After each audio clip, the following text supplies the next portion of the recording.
Hey, welcome back to the Earned by Experience podcast, and thanks for tuning in. I'm Ben Browse. This week, I had a good friend of mine on the podcast named Rick Wooten. Rick's been a good friend of mine for a long time now, and he actually was ordained and officiated my wife and I's wedding. If that tells you what kind of guy he is, it's a great human overall. It was nice to get together and hang out and drink a few beers and just talk everything under the sun. I hope to maybe turn it into a series, maybe once a month or something, just as an excuse to get together with my other buddies and have them to join in and hang out and just have a good time. So I hope you guys enjoyed the listen. And I just wanted to say thanks for all the support everyone shows the podcast. If you could do me a favor this week, maybe just give us a follow on Spotify or subscribe on YouTube. It just helps us get more exposure and help the algorithm pick us up and start to see us a little bit more. So appreciate all the support you guys do show, and we'll see you next week.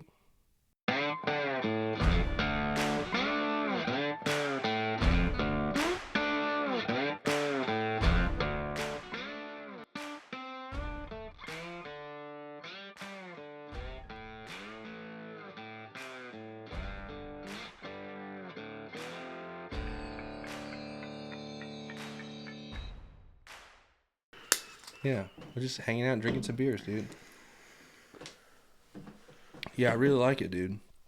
Just recording a hangout. I'm gonna double check my cameras are up. How many episodes have you aired?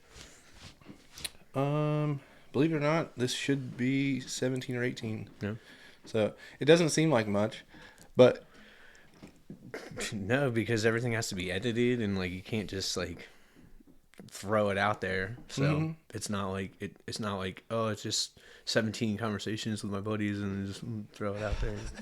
dude, it's kind of crazy. I didn't think about it as a production when I first started. I was just like, oh, I just want to record cool conversations. The cameras were a last minute thing. Yeah.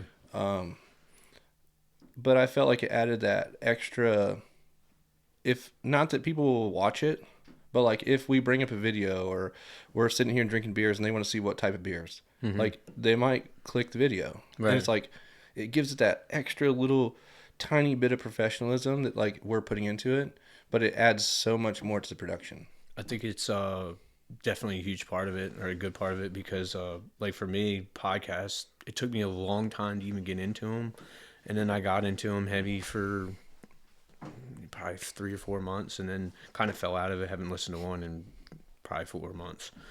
But for me, it's so hard to just listen a lot of times. I like to at least be looking at the people talking, and it makes me feel more part of the conversation. That was another thing I didn't think about was the camera angles. Yeah. I got some feedback on them because at first I started out with just one. And I got some good feedback on it because it was I was just putting at an angle that got us both in the picture, And then the next, it was I got a comment or a text, and it was like, dude, I really felt like I was connected to the conversation when you had the cameras. And I'm like, that's cool. Learning with it. So Yeah. it's been kind of a cool learning thing. So, but I know you're not even on social media. So when I listen to podcasts, that's how I get my information. How's that work for you? Well, you see, even when you asked me about the local news and stuff, I generally don't watch national news. I'm not watching. I used to every morning get up and watch our local news. Not even doing that anymore.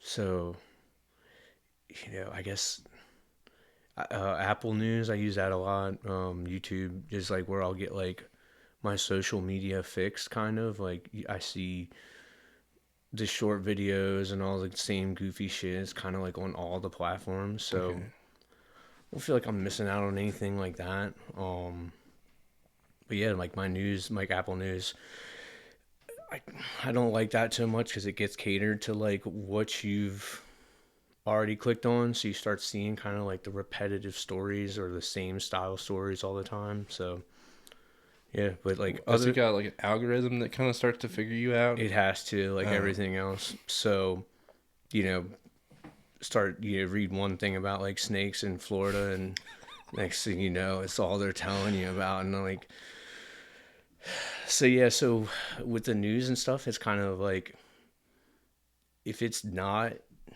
and this is like me just being older and I don't know, like, but if it's not coming up in a conversation with me, my friends, my family, like how important is it to me? And not to be like ignorant to things that are going on like outside of my world or country or anything like that, because there are like shitty situations that people should be concerned about. But I think like in your day-to-day life, you're better off worried about the things that are in front of you and like within reach. You know, like the whole put your oxygen mask on before you help others. You know, Yeah. like, I start worrying about things that are going on the other side of the world, or even the other side of the county. Like, what's that got to do with me? Yeah. I need to make sure that my shit's right and go about my day. I agree, dude. So Just hanging out like this, having a conversation, literally just scheduled it to hang out. yeah, We're going to record it anyhow. But being present and realizing that like life isn't through this lens on our phones. I'm guilty of it to an extent. absolutely. I mean, we you're all are in this day and age. you're better at it than I am with no social media and stuff. Yeah. Which is impressive. I wanted to ask you about that, but I'm trying to be more present and realize I've realized a long time ago things are just a lens. It's just a news flash. It's not real. You know what I mean? It's Yeah. like we're being portrayed this trick in front of us, and we're all falling for it. Not all of us, but some of us are. Yeah, yeah. You know what I mean? We're mostly falling for it. But like the majority of people, or not the majority, I fell for it for a long time, dude. Like where I get caught up in this day to day monotonous thing, and I think that that's all there is, and you know, I don't know, like it's like I feel like it's like a series of like curtains. Yeah. Like you have all these like a Rolodex of curtains in front of you, and then like once you start to get curious, like that one gets pulled away, and then it's like another series of like challenges and things in front of you that you not have to overcome, but like you have to realize it's not real until that one gets pulled away, Right. and then you get to the next one, you're like, oh well, that's weird. It seems like the only ones actually getting anything out of this is politicians because they're taking all our money. You know what I mean? Right. Like I'm going on a big tangent there, but it's like No, at the end of the day, dude, you're like, well, damn, I'm getting taxed on my income and everything I touch. I can't walk outside without getting taxed. Like something's wrong here, dude. Permit for everything Yeah, I do. but yet you're getting fed this news feed of constantly people getting new campers and new trucks and new things and blah blah blah. And it's like you could fall for the trick Yeah. if you're not careful. And I think that wasn't a big thing for me for social media, but it was like one of the things that I heard about it like early on, where they were like, and they were mostly talking about like kids and stuff, and we were all already adults, like using social media, and I never even stopped to think about like what it would be like for a teenager or anything. But they talked about like the social media envy or whatever, where you just see, because everybody's putting the best pieces of their life on there. So yeah, whether it's jealousy because you're like, oh man, I wish I had that life, or you see somebody with something, or and then you go like, I should have that. And yeah, I think that's it's not healthy, like, you know what I mean, for us as a whole. So I agree it's wholeheartedly. great to strive for things. I was going gonna to say the converse side. Yeah, and Is it drives innovation. yeah, we've talked about that before. Of like, it's important to want and to like almost like to need or whatever. But To feel deprived. yeah, so seeing something that may be outside of your bubble or your range or whatever may be sometimes helpful, but that's the fight that you, or the conversation of like, are we getting more positive benefits from these things or negative? Like Realizing it though. yeah, Like I feel like I love the innovation stuff. Like, dude, all the stuff I see on Instagram, that's what blows my mind that you're not on there anymore. Some of the best ideas I've ever had, or like these little tips and tricks for metal shaping, or like something, or 3D printing a die to press on your press and like form this metal.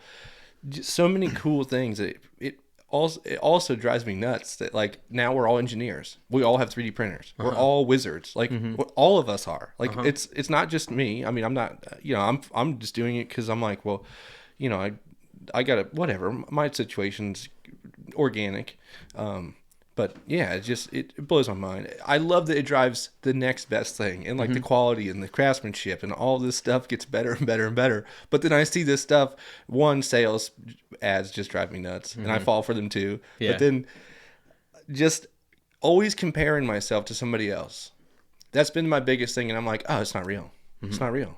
Like they're only showing me the best things. They didn't show you all the fuck ups, right? And that's or the struggles, or what it took to get there. You just see them at the top of the mountain, and you go, "Wow, dude, I want to see that view." Right? You know what I mean? I realize it too because I only put out like the best shit. Like I don't put out stuff, jobs that I've messed up or something got in it or something, whatever, a piece of metal I've scrapped 8 times. Like I have a whole gas tank I built for the Jeep truck that didn't make the cut, dude.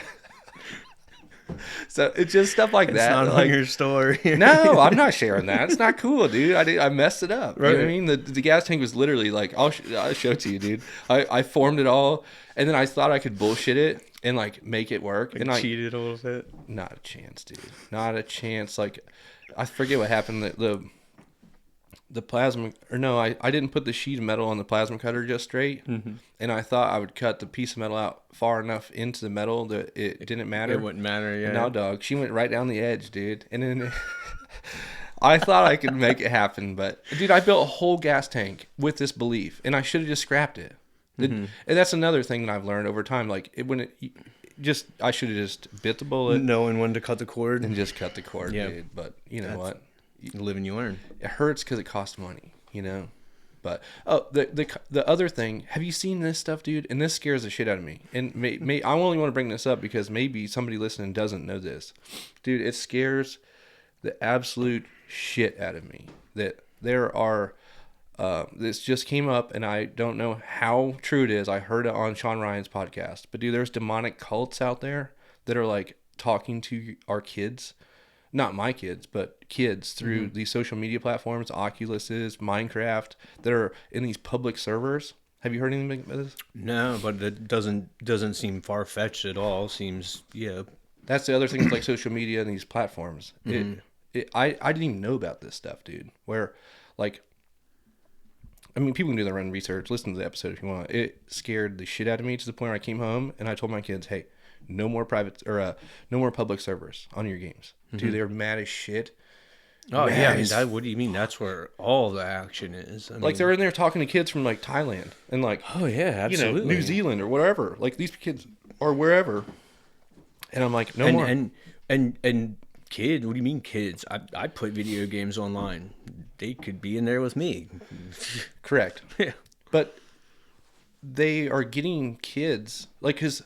This is the reasoning where they're missing the connection with their parents. Oh yeah, and they seek this love and that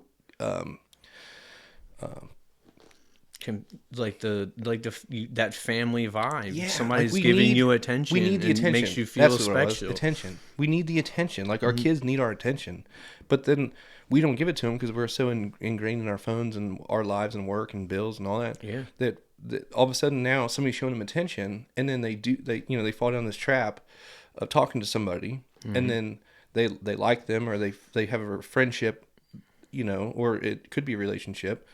They think, and then they're all of a sudden being like mind controlled by these people to do weird shit. So that's a real threat. Yeah, a real threat. So I didn't even know about that. It wouldn't have crossed my mind to think that that would have been a danger, but as soon as you said it, you go, oh yeah, that's a totally serious problem. Yeah. And my kids were mad, dude, because I will say mine are. They would come to us and say, hey, some weird person friended me. Like something's weird. They would do that, but I'm like, I don't even want you exposed. I'm not. I'm shielding the the world from you, or you from the world. Like, you know what I mean? Like it's a bad deal, dude. I didn't even know anything about it, but until I came home and I was like, I had to sit down and like have a talk with them. Like, it's not I'm not trying to be a jerk, not trying to be mean, but it's so easy to be manipulated. Like, Mm-hmm. I don't think that anybody understands the mind, the psychological thing where we're at in technology, where people know crazy things to, like, you probably know about this, where, like, you can say things in a way to where you can get me to think a certain way. Right. Yeah. It's Just like so suggestive easy, thoughts and yeah. but just the way that you word the question, Mm-hmm. instead of like saying, you know, I don't know exactly how to do it, but like saying a direct question, like, is the wall blue? It's like, well, It throws up a wall and it changes. You can change the way you ask a question, and it fools the person that you're asking is their brain, because if you ask certain ways, it'll throw like walls up, or where they're like, oh, I think they're trying to catch me in a lie. Let me just, you know what I mean? Let me be decisive or whatever, decisive, and yeah. So I've heard that it's crazy, but yeah. Well, you did that one trick at the Oasis one time with Jake, where he almost kissed you, right? probably, Remember that? yeah. I don't. What was that? So that was some kind of psychological thing that you were just fucking with him. Yeah, just fucking with people. It's Like, like, you almost got a straight dude to kiss you yeah, because you were fucking with him that much. yeah. Well, that can be just like peer pressure. And we talked earlier about like where you're like, is this a cult? You know, you have to constantly be on guard. Well, yeah, Look at, I mean, you can take any like simple idea, like the flat Earth theory, right? Like we knew for hundreds and hundreds of years that the Earth isn't flat, but you can like throw simple evidence out there to people. And I've had this conversation with people because you did it to me in my truck and blew my mind because Yeah. it makes you question it. Yeah, well, you like they teach you to think like logically or like however like or objectively, and so when people are just told something for so long and they go along with it, and then you go like, well, have you thought about it like this? And yeah, the mind's not as strong as you think it is, I guess, is like what I'm saying is like you can make people question something that they wholeheartedly believed like quickly. Dude, you got me to wonder. I remember we were going to Pennsylvania on a wheeling trip. We were on our way up or we were on our way back? I think we're on our way back. That was our whatever. It doesn't matter. But Yeah.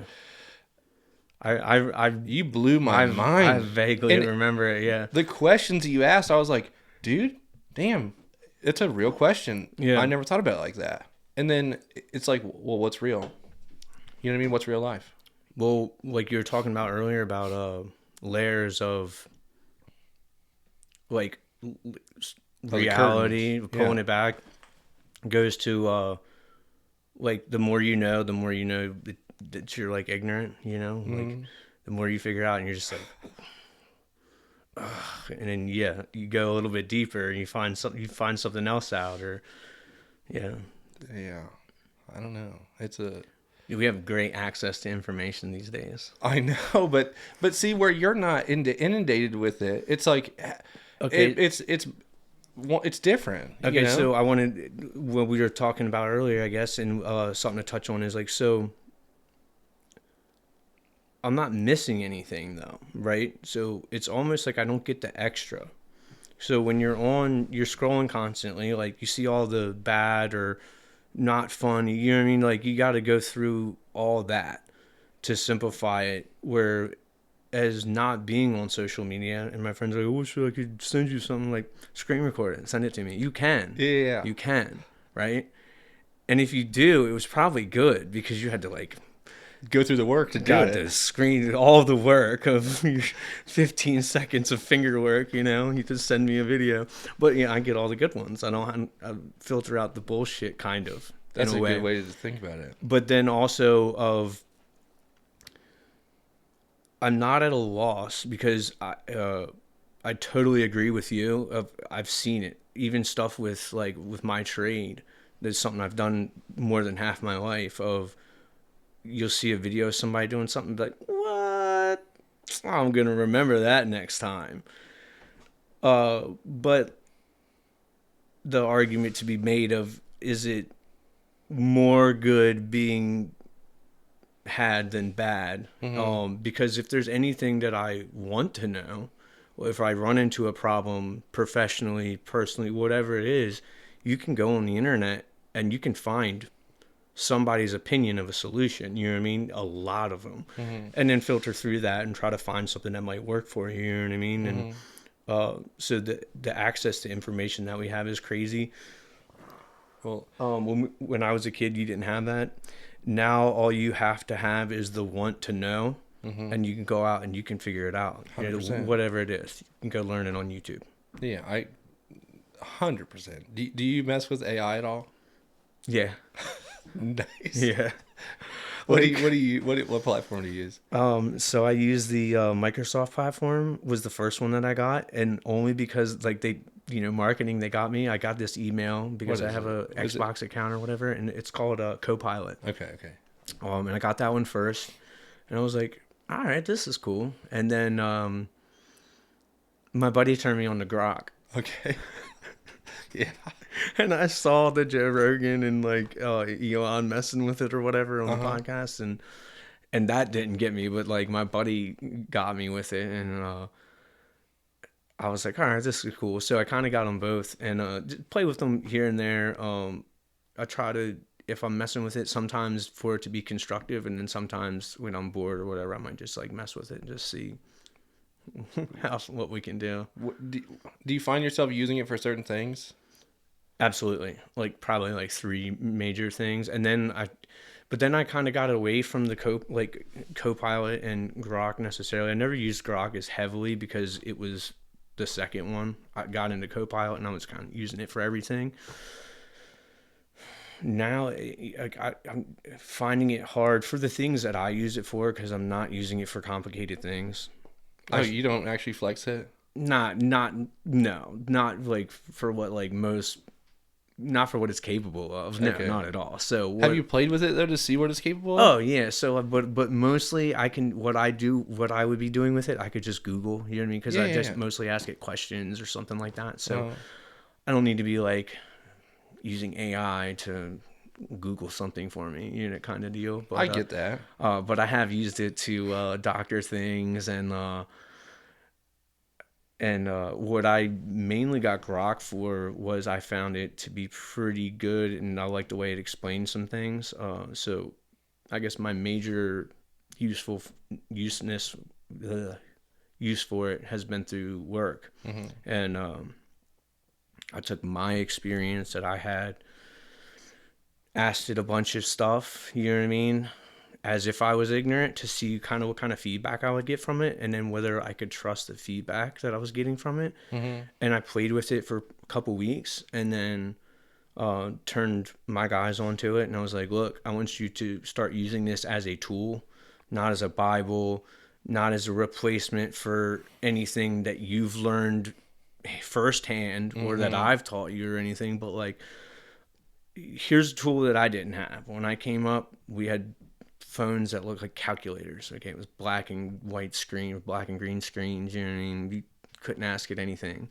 You didn't want to call your boss and ask him anything. It was a different time, like that's what made men though. Yeah, definitely. Like, and this is me as like, well, I'm an old timer, but it was different for us and my buddies that are in this in the industry. We talk about it a lot. Of it was different for us. Of you were replaceable in a heartbeat. There was a line of guys outside waiting to have your job. Whether that was true or not, that was the mindset that was in like blue collar work then, especially after like 2008. And kids nowadays don't have that. They're like, you're lucky if they show up every day. Yeah. Close to on time, and they still want to work, and you're like, okay, I can deal with this, But yeah, so AI for me has been mostly a professional tool, and once I thought that I could 75% trust what I was going to say and pass it on to them and said, use this as a tool. And I think it's been helpful for them, especially just of like, you can learn whatever you want, man. You can just ask. It's like, limitless. Say, teach me what? AC power, DC power. Teach me what this is or what that is, and it'll do it. It can break it down pretty good for you. Crazy. Limitless, dude. I started messing with it recently. Well, I guess within the past year probably, just so I could stay current. Because I was like, well, it's coming at such a rapid pace. if you're not messing with it or playing with it to see what it's capable of, you're gonna be falling behind. Yeah. No matter what. Like, well, I'm definitely behind. 100%. But at least if you're messing with it, you're ahead than most people, right? Yeah. So I started playing with it with like little tasks, like little things, dude. Like one of the first things I did was trying to make a logo for my boat.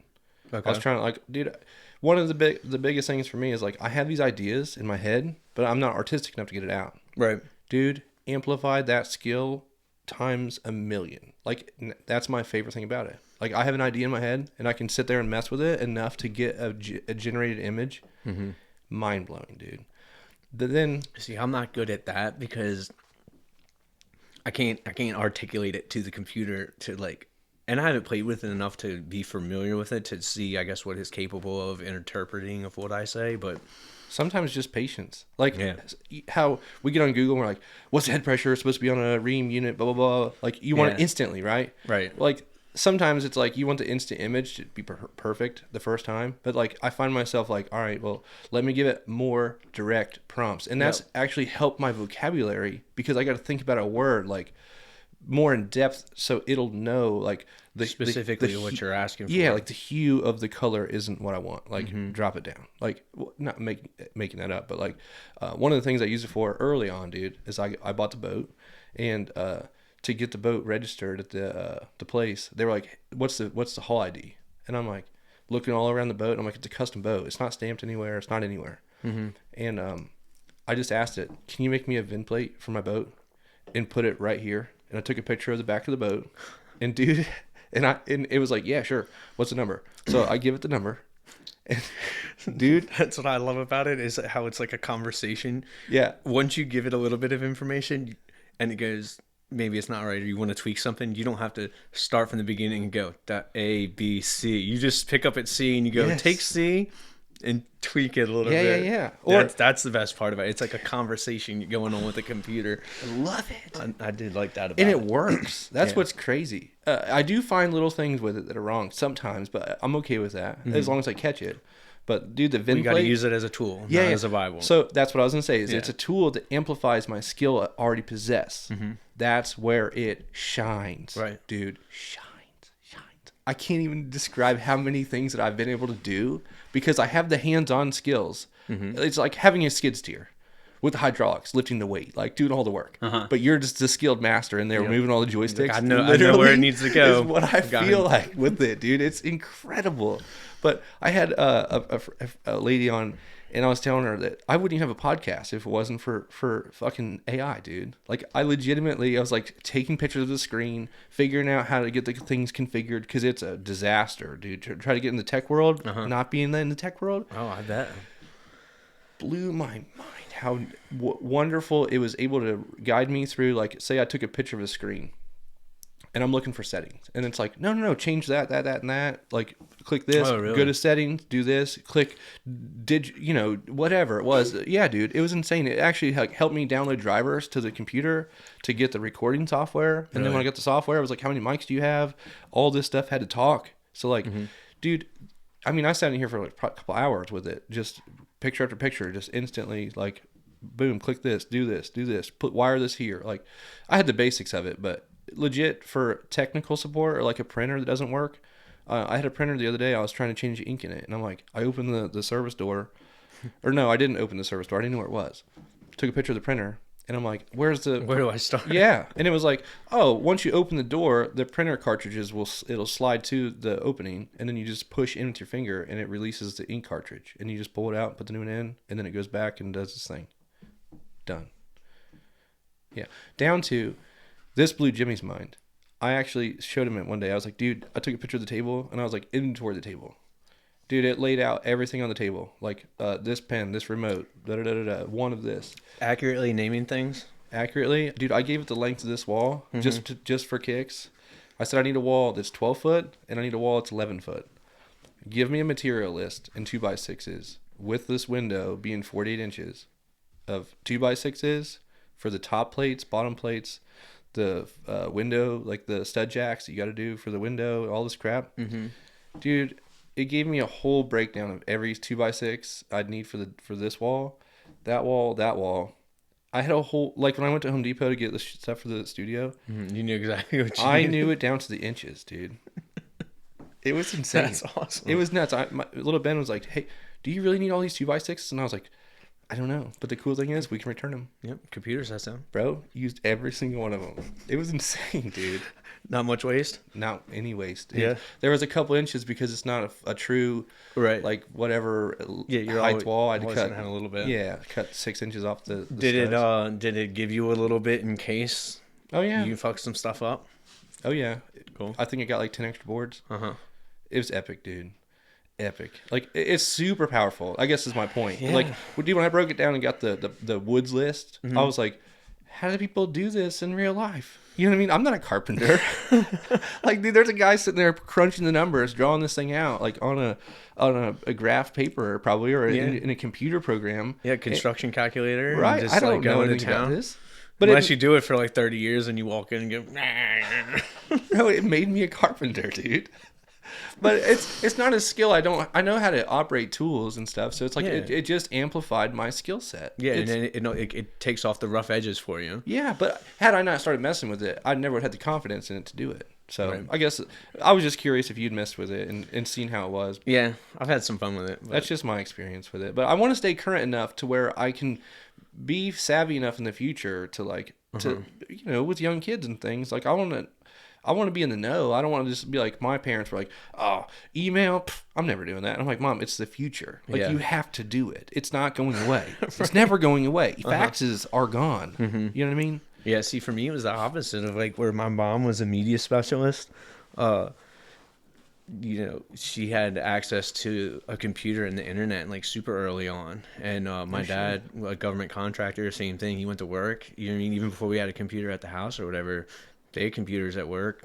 You know what I mean? Messing with them. And I had this conversation with my dad of like, feel like I was in this generation of where, mostly by choice, got like left behind by technology because technology started like excelling so fast. I like was a hands-on person, you know what I mean? Computers didn't like really do it for me. I was super interested in them. I just kind of like always knew I'd like work with my hands, not like on a computer. And so it was like, okay, it's something I see people use them. It's not for me or whatever. And so I never spent a lot of time using them. To this day, both my parents can use a computer probably better than I can. Really? Yeah. The best thing for me was a cell phone. You just make it so you just click it on whatever you want and apps and AI, which I don't barely use. But yeah, it was the opposite for me. They were always super savvy with the computer, and I just was fucking around messaging my friends. You know what I mean? When AIM came out or whatever it was back in the day. Like, I love that. yeah, like Kids will never know. not Dude. downloading music illegally. Yeah, the old LimeWire, dude. We were pretty savvy for not knowing what we were doing. Like, with not a whole bunch of information out there, like with the LimeWire, Yeah. and like just talking to your buddies, like, yeah, just download this program and then burn CDs. Dude, if you asked us to burn a CD today, it's like archaic as hell. Oh, like, right. We wouldn't even know how to do it. Well, man, to whole circle this a little bit, think about what we were exposed to on the internet as kids back then. And our parents had probably no idea really of like the threats that were out there, right? Like, and now, which is a good thing of like you're super involved with your kids' lives and you were able to like know that there is this threat like lingering in a seemingly safe world, you know what I mean? But like for a lot of kids our age, it was just like the Wild West on the internet. Dude, I wonder if that's why there's so much of like the missing children and trafficked. Like, you know what I mean? Like there's so many, like 300,000 kids and stuff like gone. It's like, Yeah. were they early victims of that type of manipulation that nobody knew about? Yeah, probably, absolutely. If you think about like the stories that you see, We on just the got news. lucky. Like, Yeah. I just got lucky. Like, somehow I just skated through that whole thing. Because, dude, can you imagine if, like, some picture of some pretty girl on AIM messaged you? It was like, hey, meet me down at 18th Street at, 10 o'clock. I'm already on my way. Dude, we're young and dumb. And, I could see how that could happen. I would have fell victim to it had I just been in the wrong place at the wrong time, dude. Yeah, for sure. 100%. It's a scary world. It's not. It's just when you think about it, it could be. you know? Yeah, So there's a lot more opportunities for things to go wrong nowadays, I feel like, and that comes with the connection of, the internet has brought the whole world closer together, and it's good in a lot of ways, bad in a lot of other ones. You know what I mean? I think, like, even economically, we've always seen like globalization in our timeline as like a good thing. You know what I mean? Like, look at us getting like cheap goods from overseas or whatever. But there's a lot of things that come with that. You know what I mean? I think about this way too much. Yeah, and I don't want to get like super political or anything. Me neither. But there's always consequences of decisions that get made or whatever. And so yeah, cheap goods coming in is cool because you're not paying so much for something and you can get a lot of it or whatever. Until everyone does the same thing. Yeah, but and then it's saturated. Yeah, and then also, like, it's probably not great quality, and it's not made here, and you're not supporting, again, like, the people that are next to you, the people that are most important to you are generally the people that are in arm's reach. So I agree. That's kind of crazy how it went full circle like that, but I agree. It's easy though. It's a trap. Oh, it's yeah. a trap. Oh, but yeah. Dude, the things that we yeah. it's look at it like this. I had a customer one time, and it was dude, he was selling those old posters. The poster you used to see in like Walmart and like FYE or whatever, and like the mall, the posters that you would flip through, the things, the metal things that held the posters. Okay, dude, this guy discovered he could get these made. All about that. Right, he discovered he could make. This is in the 90s. This is early days. He's probably a young guy. Discovered he could get a shipping container shipped over here for $1,000 or whatever, and he'd get all these things made in China and ship them over here. Ready, colored, ready to go. But then, it's all these years he's sitting there stacking all these money, like all this money, and it's a cool, like, quick, rich get rich thing. Like, but you don't even know the consequences because you haven't been there yet. Mm-hmm. Now we're there and we know. Yeah. But at the time, you can't fault the guy. He didn't know. He didn't know that it was. I mean, he was just jumping on the bandwagon of whatever's making money. Self-preservation. Like, what are you going to blame him for? I don't blame him. Trying to make himself, Right, but I'm just saying that's part of the problem. Like that's our grandparents' era where that was more common. Yeah, now definitely. And then I think about it generationally too, where it's like that kind of is saturated. It's already gone too. They're not even in the market for that. That's a market that doesn't exist. Mm-hmm. Whatever. There's so many things there, but that's one thing that I think about is like we didn't even know we were doing it to ourselves. It was just a low hanging fruit that anybody would fall for it. Right. It's like, well, here we are. Now we need to try to bring this back at some point, maybe. Yeah. But yeah, I don't know.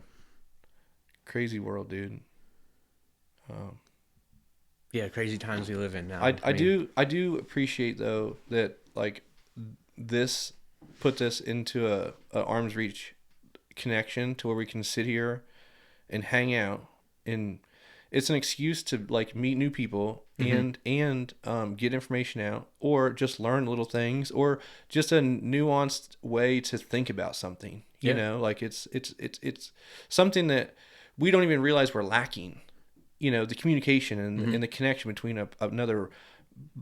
You have your family and stuff, and in your wife and things, but something about, I don't know, interacting and exercising your brain too, and thinking about things in a different way. It's super important, and again, with the arm's reach of like, it doesn't have to be your immediate circle, but like going outside and just like I always say, like for me, racism doesn't exist.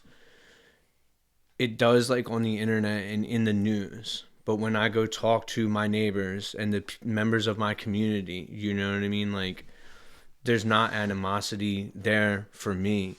So for me, it doesn't exist. Like, not to say that it doesn't for other people. And I know there's a lot of shitty situations that happen every day. But that comes with where you get your information from that we were talking about earlier. Like, you know what I mean? Like, if you watch the news, you know what I mean? It's all war, and not all, but you know what I mean? It's war and bad shit going on, and people are divided and they hate each other. And it's like, you get down and you sit and you talk to other people, you get to see their perspective and their differences and understand that, and whether you agree with it or not is one thing, but that's what makes us American and great, and like a real community is to sit across from somebody and have a conversation with them. Whether you agree or not. Disagree. Right. Smack your beers together, your hands, and continue to talk and drink, and maybe you can change the subject if it's something that you can't like fully align and you feel like, you know what I mean, we should be able to do that as a society way more. We would be way less divided if we stop focusing on the things that we don't have in common and more of the things that we do. And I think that's a plague almost on us as like a country. I agree. There's also two sides to the story too, where like you might come at it from your angle because that's the only way you're thinking about it. Yeah, and how you see things. And then I say, man, I've never heard it articulated like that, and it opens my mind 1st. Mm-hmm. And then I say, well, what about this? And then you're like, oh, well, I didn't think about it like that either. You know what I mean? It's like you could be so close-minded where you only think about it in one way. And I've been faulty of that too, where I would talk to my wife about something and she's like, well, what do you think about this? And then I'm like, oh, well, that makes more sense. Absolutely. You know? I also, one thing about I think it's a learned behavior, where you're talking about like the racism thing. Just as an example, insert whatever there. You could insert any other word. We'll just use that as an example. But I feel like it's a learned behavior. Like you don't know as a kid. Dude, you're just a little kid on the floor playing with another little kid. Yeah. They're just and I probably shouldn't have said racism, like hate. Right. It can general hate. Insert you know what I mean? whatever. Yeah. Like you could insert whatever word there. I'm just using it, you know. Right. But it's a good example. So for sure. It does exist. It does exist. Little kids don't see it. But I don't think that they're taught to like. I think it's a taught thing, Yeah. dude. Or something makes you think that way. Yeah. Whether it's either a taught thing or I don't know, a movie you watched or something, maybe. I don't know. I really think that you don't know what you don't know. So, like, dude, tell me this. Tell me that if you didn't raise a kid and only teach him that, like either the food you fed it or, like our dogs. Think about it like this. Like, you only feed your dog food. You know what I mean? Like, it only knows dog food. Mm-hmm. Unless you give it scraps and stuff, then it's like, oh, dang, this actually tastes really good. But they only know what they know, I guess is what I'm trying to say. So absolutely. If that's kind of like what I think about the most. It's like, you're never going to change influence or whatever. But like, I think about that all the time. You only know what you don't. Like, you don't know what you don't know, you know? Absolutely. And like ignorance is bliss and that's back to like the curtains thing of like, when you're just walking around, like not worried about things. I call it passively living. Yeah, you're better off. You know what I mean? To not think about, is my food poison? Is the air I breathe clean and the water I drink clean? Or you know what I mean? Like, is all the important things. You know what I mean? Are people being treated fairly or whatever is going on in the world or the country? I don't know. I think we just get away from the like the important things, like, and I think it has to do with being distracted, and I don't know, it's like it's so much of like all the things that we kind of already talked about, like coming full circle. Yeah. Well, it's freaking Christmas Eve, dude. I know, it's crazy to think about. It is crazy. It's just, and like right now is the time for dudes to start shopping. Right. Do you have all your shopping done? Actually, yes. I'm actually pumped. I went earlier today because I knew tomorrow I wasn't going to be able to go. So, I don't know. I'm on the fence. I love Christmas time, and it drives me absolutely crazy because of the influence that we think that we need to do. Like, I know we could sit here and make this a bitch fest, and I don't want to do that. But like, I'm bringing like all the things that I think about. Like, you know, it's just a fun conversation. But it's like we're influenced to go out there and buy this shit. But yeah, in short, yes, I'm done shopping. So well, that's good. I got these beers earlier at the liquor store, and the lady goes, she goes, "Are you all ready for Christmas?" And I said, I'm a man. Absolutely not. I didn't start shopping until 2 minutes ago. Right. So I don't know. The store's gonna be busy tomorrow. Yeah. Are you done? Yeah, I mean, I'm not in heavy Christmas, so You don't have a whole bunch to buy. no, Christmas is easy for me. Like, I years ago kind of like I hadn't had enough of Christmas. Like, Christmas wasn't even really like enjoyable for me because of like you're saying, like I have a big problem with like commercialized Christmas. Like, what's important to Christmas for me is just like being around the family and friends and like this. Dude, I'm pumped that we're doing this, you know. But yeah, that was like the important part to me. And commercialized Christmas really just started to fucking kill it for me, and I couldn't even enjoy it. So, a couple years ago, I just kind of was like stepped away from Christmas almost. Like, told my family I'll come, I'll be there, but like I don't want to do presents and like it's just crazy. I mean, I think it might be selfish in a way or whatever, but like as a man, a grown man or whatever, like I buy all the things that I want for myself. I don't want presents. I don't need presents. I don't want the pressure of giving presents. Like, I think presents are the best when it's, I know you like this beer. I got you one because I saw it on the shelf. You know what I mean? Like shit like that. I don't know. You bought me a present because it's this date and you felt the pressure to give me something no matter what the holiday is, or whether it's your wedding anniversary or like, you know what I mean? I don't care what it is. I'd much rather have like I know you could use this or whatever it is than the like, it's the date where we exchange things. So I'm obligated to do it. This is what I got so I could check that box. You know what I mean? Like, yeah. That's my argument with it. Where's the specialness in any of that? That's my whole argument with it. It feels like it's just as full. And now I get it for like my kids, where it's like the magic and the specialness, and I don't ever want to take that away. So I get it, but in that aspect, I feel like parents get their kids, or parents exchange gifts for their kids to see. I think, and some of it is something needed or whatever. I see it from all angles, but I do agree the commercialized stuff, where it's like this. It just feels like you're obligated to go spend money at a time where at the end of the year, it's always like, it's, you know, tax season's coming, you know, winter time's here. It's always slow this time of year. It's like, you can see all the angles it hits you at. And then you got, you know, your day-to-day life. And it's like, man, I'm just a regular guy trying to freaking just do life, dude. How about we just pull this curtain back and realize that it's just this big fake made up thing for corporations to get more money.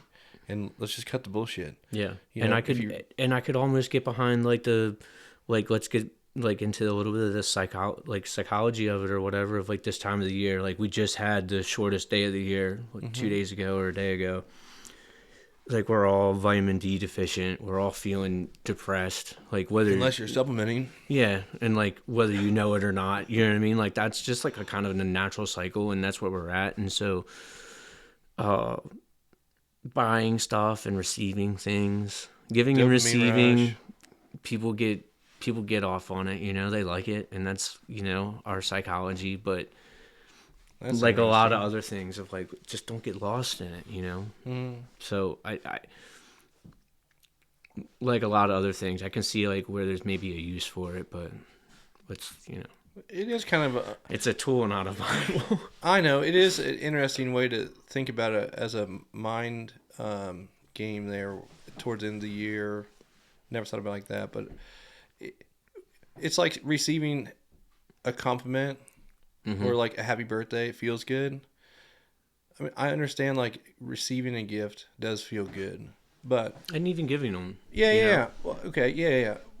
Both, but I mean, I see it from both sides, but it's like just because it's this date that I don't know. Or what I've been focused on the past couple of years is like getting something that's meaningful, or like something that's consumable, or it's meaningful. So like say like my in-laws are really hard to buy for. They have everything. Yeah. Everyone's in-laws are hard as shit to buy for. They got everything, and if they don't, like you said, you buy it. So like you like beer making kits and like stupid shit they're never gonna use. It's like, dude, This shit, they got a whole wall of it. Right. They've been doing this shit for 30 years. You know what I mean?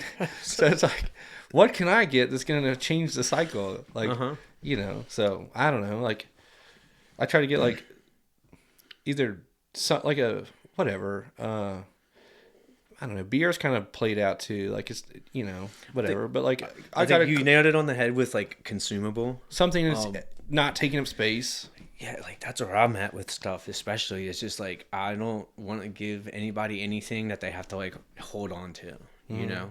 Like here and there, you know what I mean? Some like Christmas ornament or whatever. But even that, like, it's goofy. And if you're a sentimental person and you want to hold on to it for 20 years, that's fine with me. But if I come to your Christmas party in 3 years, I'm not checking your tree to make sure my ornament's on there, you know what I mean? Like, yeah. Whatever. So yeah, I found car washes are a good one, dude. It's pretty good. Yeah. Yeah. Car washes are good, like the booklets. One of my favorites is giving out those. Dude, I love those freaking boots. The either the Extra Toughs or the Hucks or whatever. Insert whatever brand. Yeah. Lacrosse, whatever. Dude, whatever kind of rubber boot you wear. I've given my family all, like, every year they all get a new pair. Like even my mother-in-law's got a pair. They've probably never even worn. But Right. like if you're out there on a rainy day, put them on. Like those. Nick finally got a pair, dude. and she was like, you know, because she was like, yeah, just something to throw on in the rain or whatever. Like, right, it's like not a fashion statement. You're not putting them on because you're like, yeah, we get it, it's raining, right? Or go into the store in the rain. It's Yeah. like I don't want to wear regular shoes. You ever notice like when you walk, your toe flips like water up on the top, and your toes are wet. Yeah, bro. Unless you're one of those people who drag your heels and it's just kicking up in the back of your shoe. Yeah, I don't know, something that's useful like that. I love those little boots, dude. Yeah. I don't know. Yeah, or something like, you know, sentimental. Like Nikki and I don't do gifts. We always, this is the time of year that we travel and stuff. So we never, like, again, we don't need. So there's not a lot to, like, it's hard to buy for each other and stuff. So just having made a habit of, like, it's not a tradition for us to get Christmas presents. And this year I just kind of like, I found her a couple of things, but they're goofy and sentimental. And she was kind of feeling bad. She's like, I didn't get you anything. I was like, have to get me anything. Birthday's coming up, you feel like you like want to or something, but that goes back to the, like, I wanted to get her something and I found something that is specifically like for her. I know that she's gonna like, it's gonna mean something to her. It wasn't just like here's a book or a gift card or something, you know. That's the difference. And that, and for me, that's the difference. And it'll, same as when I receive them, it's, you know, if it's personalized and it's because I thought of you more of like, because I felt obligated because I had to give you something because you were probably going to give me something. Yeah, right. That's why she feels guilty about not getting you something. I know, and that's weird. And that's terrible because it's a weird dynamic, like dude. That. It is. And here I am, and you are too, not wanting anything. Like, you're just like, I just want to show up and be present and be with you. Like, I just want everyone's presence, dude. Like, not presents. I want their presence. Like, just hanging out. I want engagement. Hanging out. How are you doing? Play cards. Whatever. Like, yeah, especially in this phase of my life. It's like, I just want to be around my family. You know what I mean? Enjoy that time. And because everything else, if it's a thing, I can get one later. You'll never get that time back. Dude, that's what I think that everyone forgets. Yeah. I really think that we live like we have like multiple lives.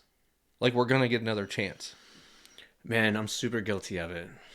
You know? We all are. Of just like, I feel young still. I still think like I'm young. Tell me this. What age do you feel in your head? Like my immediate answer is like 16. Okay. Like I still feel like I'm 16. Okay. And you know, until I stand up and my back hurts and my knees hurt. Well, I think we all have the image of ourselves of like, I'm 18. Yeah. I feel 18. I still, like, it's like a body dysmorphia. Oh, I got that. I say it all the time and I get it. I have it in like the opposite way that like most people get it. And like, there's a lot of people that get like themselves looking in the mirror and they think that they're like way bigger than they are. And I'm the like exact opposite. I look at myself in the mirror sometimes when I'm not like super healthy and I'm like, yep, just like the day I was born, you know, like, and I know it because I can look at a scale and see a number, but like, and look in the mirror, I'm like, nothing's changed. Yeah, it's like not believing it. Right. But I'm lucky and I'm glad that I know I'm crazy, right? I'm like, that's not right. You're not seeing it right. Yeah. Yeah, I think I keep saying I think it is my opinion, but I really feel like I've lived like I'm gonna get more than one go around, or like I'm trying to now the past couple of years, the past say like 5 years, not that I hit a certain age that triggered it, or maybe I did, but like I just feel like there's more for me, and not so much like possessions or things or like accomplishments. I don't know what it is, but like I'm like I only get one go round.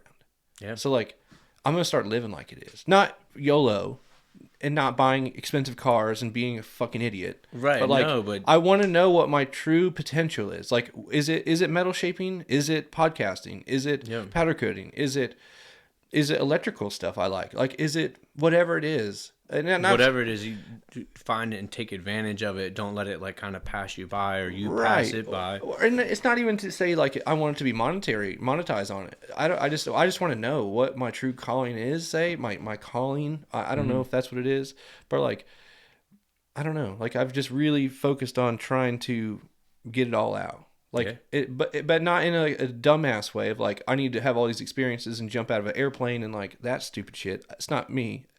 Not for me. I'm not a thrill seeker. It's not stupid. Didn't mean that. I just mean for me, I don't want to try to chase it faster. Yeah. Right? I just want to make sure that my go around means something, and I don't want it to be all around just trying to make a dollar, or trying to work and be nailed down to something. And also thinking possessions are like how we worship, like how say you worship your possessions. Like I don't want to be married to that stuff. Like it's just a fucking pile of metal out there. Like it's cool. Yeah. But I got it and I don't necessarily love it. Like it could be gone and I could move on to the next thing type thing. Absolutely. Does that make sense? Like, but that's part of being present and like identifying, the real important things. Like there's a lot of stuff that we do that's like entertainment and it's like enjoyment, and then but it's not necessarily like on your deathbed or like whenever shit hit the fan when it would be like, well, was that important to you or whatever? But yeah, we'll spend time doing it and sacrifice things for it. And you have to, because there's other things in life other than just the going after exactly what you want or the things that are only going to make you happy and stuff like that. So, or the illusion is going to make you happy. Yeah. You know what I mean? Like we chase all these things. And I don't want to sound preachy. This is just me being me. But like, we think we want things until we get them. And then we're like, oh, that's it? Mm-hmm. That's all it is? Yeah. You ever experienced that? Or there's a bigger one? No. Or a newer one? Like, who's got a cell phone that's more than 3 years old? I just think that's another curtain, though. Yeah. Like, say you pull that curtain back. Like, you get to say it is the phone or insert whatever it is. The baddest motorcycle that you've always wanted, and you finally get it. Like, dude, okay, this is funny. Most people don't ever buy a Harley Davidson until they're fucking like literally like I did on HD forums. I used to be on forums all the time because I bought one like a retard. I didn't want to wait until I was 50. So anyhow, I'm extrapolating this like crazy. I don't mean to. Most people wait until they're like 50 to buy a Harley, right? Because it's like an older man's thing. They're expensive. You have to justify the cost, right? Dude, when I was 20, I turned 20, and I was like, I want a Harley Davidson, and I'm going to go buy one. It was reckless, and I don't mean nobody should go out and buy one. It was a dumbass idea. But no, go get yourself a Harley. Especially if you're 20 years old. You will not regret it. I lived that most people don't have that until, and now like that's a possession thing. Like it's, I don't mean whatever.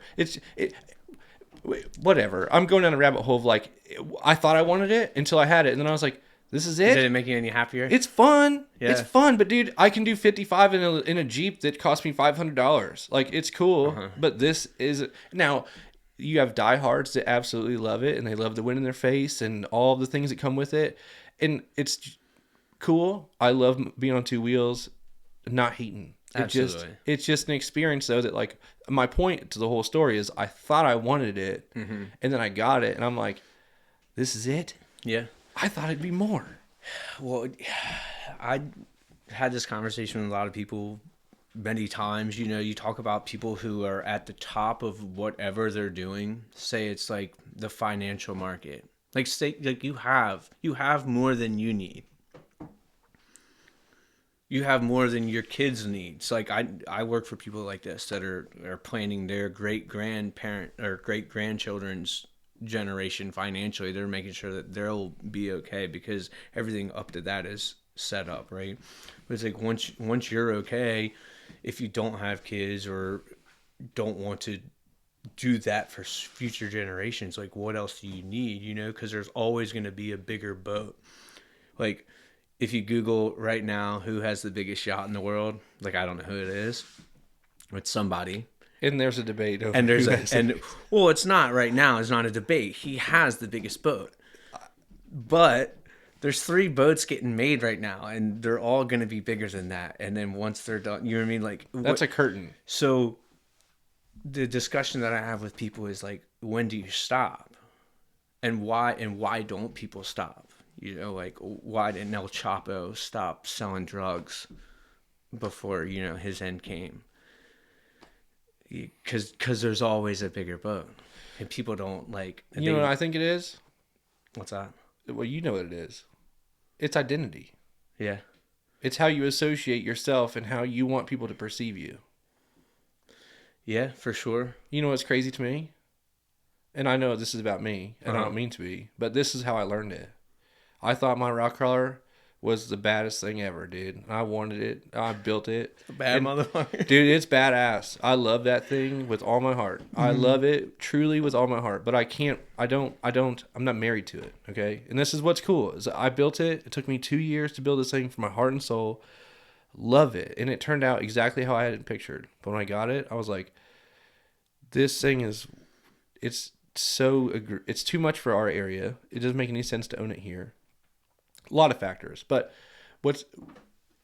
it wasn't what I had dreamed up in my head. Like I'd achieve this big giant goal. Like just like the Harley. Like I'm like, this is it. It's cool. It does everything I want it to do. And it's easy. And that's cool. Bigger obstacles, bigger stuff. But it just didn't satisfy that urge. But then myself though, then I turned and I'm like, this is me. Not most people don't do this. This is the boat guy where he identifies with his boat. He wants the flex. Like he wants the biggest boat to have the biggest boat. Where I'm like, that thing, I don't want to associate with that. It puts me in a different caliber of person where people think that I'm some macho man. Maybe they don't. I don't know. Right. But I don't want to be perceived as like some fucking pompous asshole with some badass rock crawler. It's cool to have it. Yeah. But I don't want to carry that with it. Like I don't want. Does that make sense? Like I don't want to be associated with something that's gonna make people think I'm in a different caliber of human. Yeah, and I don't want that. Yeah, because it comes with like, if you know anything about it, you'd see that, and 98% of people that own something like that bought it. So, it's a different situation. You know what I mean? Yeah, so, but it taught me that people want identity. Yeah. They want to be either known for having something cool, because every time I drive it, somebody wants to pull out their phone and show me what hot rod they have in the garage, which is great. Show it to me. I love it. Pick them up. Show me.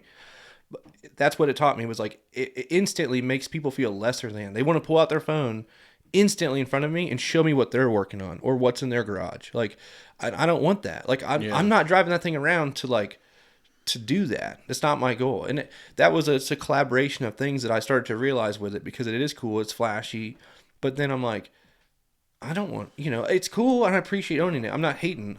I sound like I don't even know what I sound like, but like I love it and I love owning it. Yeah. But it just put me in a position to where like somebody might go down the rabbit hole and be that person that owns it. And maybe that's the boat guy. I don't know. But that's one thing that like it taught me, that some things like people genuinely appreciate craftsmanship and hard work and dedication and seeing something through like that. Yeah. But then there's also the person that can just flick the switch and have it, and that's a different type of person. Right. You know what I mean? So yeah, and it's two totally separate things. I use me as an example, but insert whatever. I wasn't trying to make it about me. I'm just saying it's about identity. I guess, but I don't want to sound like that. It's Yeah, just no, it taught me that that's what we sometimes chase is like being known for something we have, or like our big truck or the Willies, like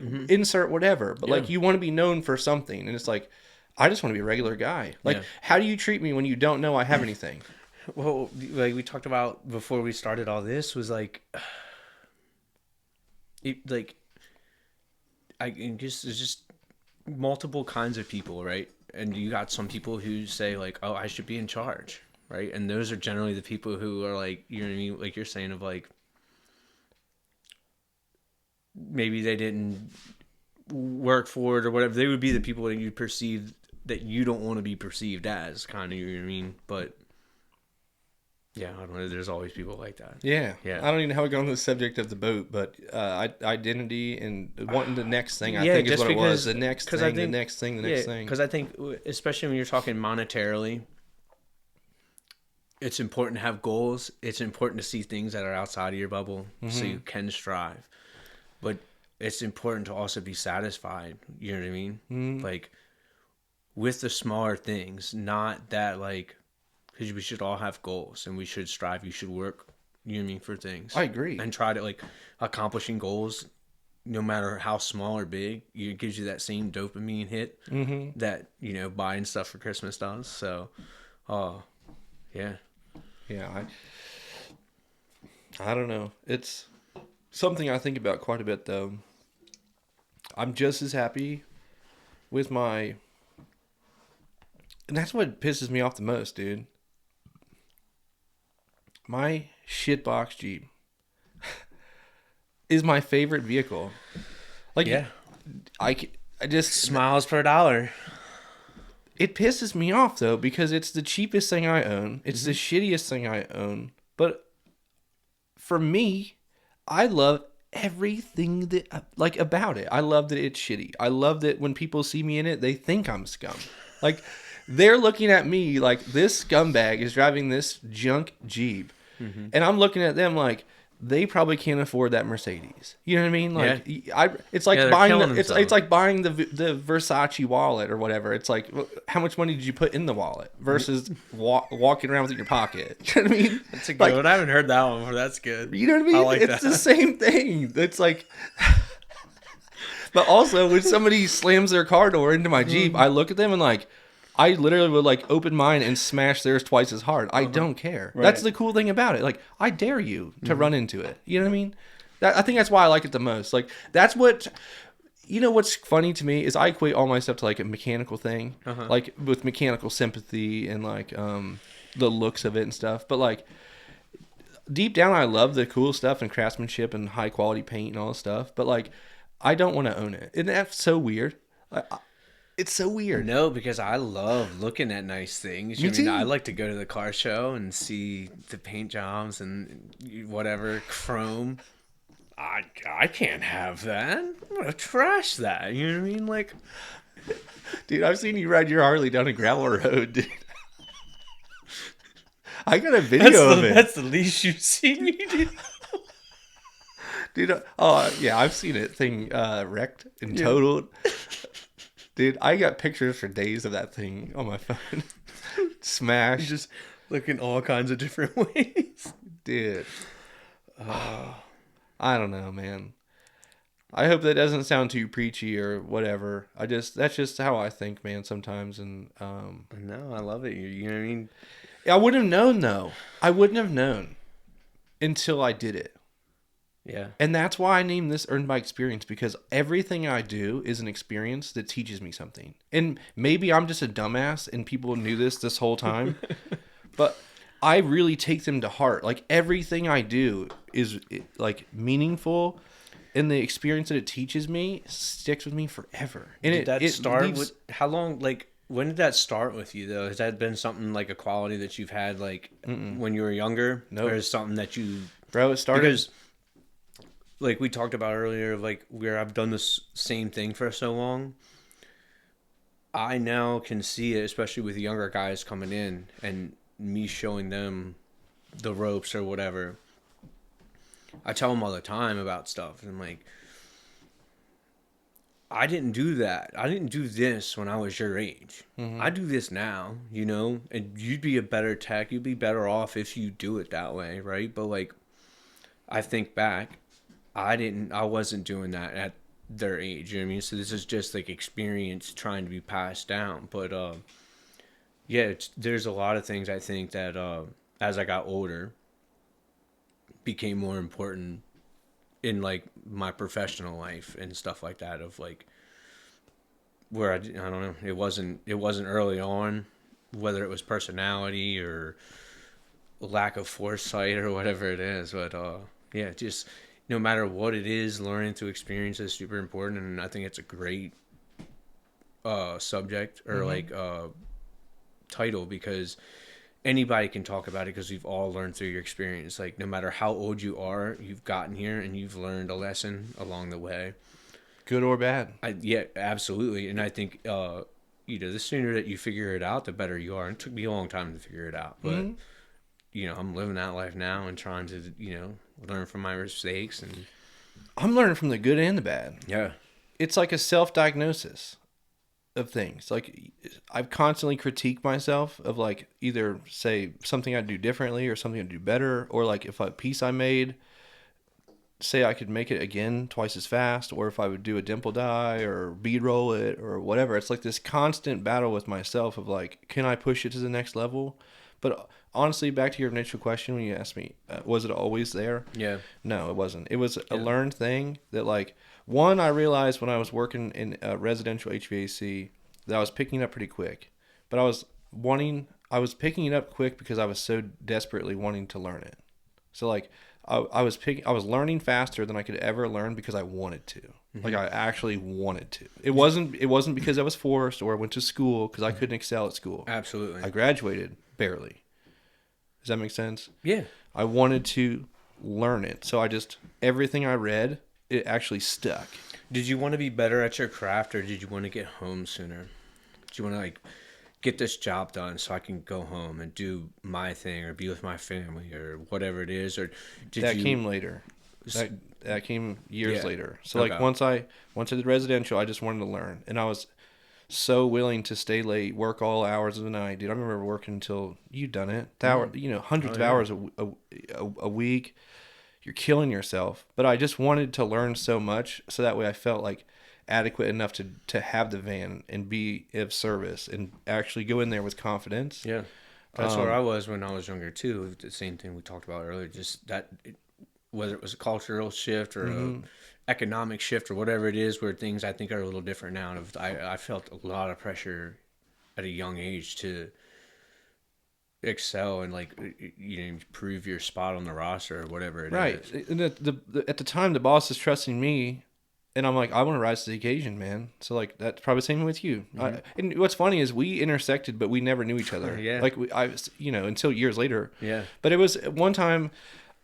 This sticks with me forever, and I probably even said it on here, dude. One time I was in the back of my, I was working for T Engineering, and I was only got on the service call, dude. And they called me out there, and I'm like, at the time, I'm like 22. I barely know what I'm doing on these boilers. I'm only in the field for a minuscule amount of time. Great mentor, guy really taught me tons of stuff. But one day, dude, I was ripping through this manual, dude. And I'm fucking flipping pages, dude. It was on this whatever, it's a Cleaver Brooks like Hawkeye CS, dude. It was like the newer technology where I kind of excelled, dude. And I ripping through here and reading. All right, like whatever, dude. And I was like, took a second, and I was like, fuck, dude. I learned to learn. I learned how to learn, Yeah. and then since then, I've just built on that. Like, took that right to heart to where now I could process information, store it, and then build on that. And you've been doing it ever since, and you're like a master at it. Like, admire you for that. Of like, you're somebody who, like, if you don't know and you want to, I'm like this in a little bit, but like nowhere near. Like, you will go down the rabbit hole, figure it out, make the mistakes, learn it, master it, and even if it's for just to make that gas tank, you may never use that skill for another like 14 years, but you had it and you're like, I got it right, bam, it's in there. And no, that's awesome. And it comes back to, again, like, the access to information that we have now, like you're only ignorant if you choose to be. Because anything that you can think of to learn, like you have pretty good access to do it. Whether it's to learn the financial stock market of how to whatever, or bend a piece of metal, Yeah. figure it Thank out. you for the compliments. Oh, dude, Means a no, lot. absolutely, I'm just one guy trying to like fulfill myself. Does that yeah. make sense? Like, and I only do it for me. I'm driven by other people that are doing it, and I Mm-hmm. love seeing innovation and things. But I just do it because I'm like, well, what am I capable of? Like, I don't know. And it wasn't until I had the babysitter on here, dude, that sat right there next to you, and she said she's talking about her paintings, dude. Mm-hmm. And she's like, yeah, when I go in there, I don't really know. I'm kind of nervous. It's cost me a lot of money, blah blah blah. But one thing I do know is I turn everything off and I just do it, and I just immerse myself, and I Mm-hmm. can't think of anything else when I do it. And I was sitting there, and I'm like, I maybe even said it on here. I don't even know, but I'm like, that's what I do, and I don't even know I do it. But if there's not time where I can't go in the shop and like really get down, I just Mm-hmm. won't go out there. Like I'll go in there and get tools or something and like look at my whatever project, Yeah. but I won't jump into like the fire until I know I can really connect with it. And that Yeah. was weird. I didn't even know I did that until she said that. Where I can't connect mentally enough, like with enough time to like really focus on it. Like, say if you're going there and just bolting something on, cool. Right. But that's another thing I didn't realize. I was talking to my son Ben, and he wants to like work on engines and stuff. And I'm like, well, bro, I'm not Love really a that. parts replacer. Like, I just build stuff. But then I'm like, well, the images here. I know I'm talking a lot about me.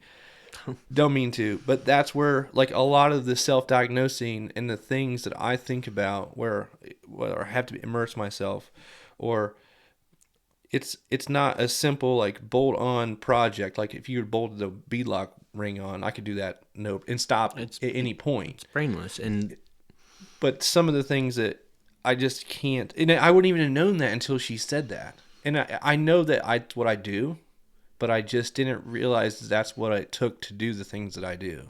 Does that make sense? Maybe yeah. some people can go out there and just do it. I don't know. No, I've never even thought of that. But like I always like equate it to like motivation of like, do you want to accomplish a goal today or not? Because I always look at it as like, if you do, you're gonna get up and do it no matter what it is. Because that's how I am. Like Yeah, me saying that is like everybody's the same as me, but like for we me, think it. yeah, for me, when I'm naive to if that.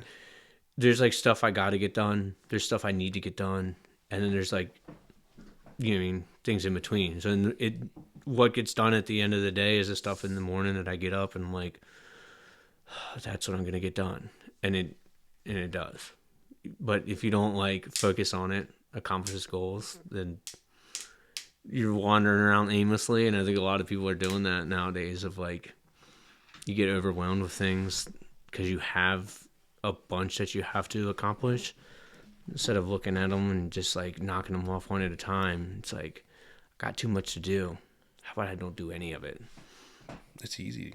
Way easier. It's just super easy. Nobody wants hard. Guilty of it. I know. Yeah. Me too. Again, not preaching. I don't know. You Yeah. know what I mean? Me neither. Ain't doing no better than anybody else. If I could just, when I say like things happen accidentally, I mean it. Like, I'm not a smart guy. Mm-hmm. I genuinely just go where my gut tells me to go. You could ask Jessica. I'm a passenger princess, right? She tells me this all the time. Like, I show up to things, like whatever. But like, for me to just build on each little thing I learn, or like maybe it's a conscious thing or unconscious thing. I don't really know, but like the accidental things, like I didn't know that like a cold plunge would teach me discipline. I didn't know that. Did you know that? No, not directly. Like, I've thought about the principle of it or whatever, and uh, yeah, no, It taught me that if I can get into that thing, yeah, I can force myself to get into 36-degree water every day. I can do anything I want. I can say no to a donut. mm-hmm. I can say no to this beer. I can go to the end of the earth. Like, I can do so many things that I can tell my brain to do. Well, I've talked about it with you, like not so much other people because I'm in a lot of like cold plunge conversations or whatnot, but that is something that we've talked about in the past, and like yeah, that's been like kind of my only mind opening experiences to the cold plunge, and it makes perfect sense because you're putting your mind in your body in an uncomfortable position, and your mind is telling you like Don't do it. remove yourself, like get out of this uncomfortable position, and you have to kind of overcome it and tell you like, no, I'm the boss, and I say we're gonna stick through this at least for a little bit or however long. And yeah, that can make other choices in your life easier, like you said, like, you know, am I gonna work out after this, or am I gonna have that beer or whatever. I just mean like, you know, it's I've never even thought about the psych side of it. It's so much more impactful than I could ever imagine, dude. It like, you still doing it? Yeah, I am. You know, I've been fixing it, dude. That's how much punishment I like. Like, dude, I forgot that I have it on a timer because so my display went bad on my front control panel. So I just hardwired it to be on all the time, and I just put it on a timer. Okay. Well, my timer was off and it got real cold, and I forgot. So the chiller, the pump turns off too. I should have kept the pump running 24 hours. Totally forgot. Well, it cracked my heat exchanger. So, dude, I'm out there taking this thing apart for the second time. Fix the heat exchanger with this epoxy stuff, dude. Just for more punishment. Just for more punishment. And, dude, it sucks. Yeah. There's nothing better, or like there's nothing. When I'm out there fixing it, I'm like, I genuinely hope it works. But there's a part of me that's like it sucks. So like, I don't even want to be fixing it. You know what I mean? Right. So it's like you're forcing yourself to go fix something that's going to punish you. Right.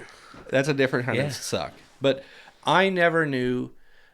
I only did it for the health benefits at first, and I just never knew that it would teach me discipline, and to the point of like it touches every other aspiration of my life. I bet. Like, I can, like, your brain's constantly like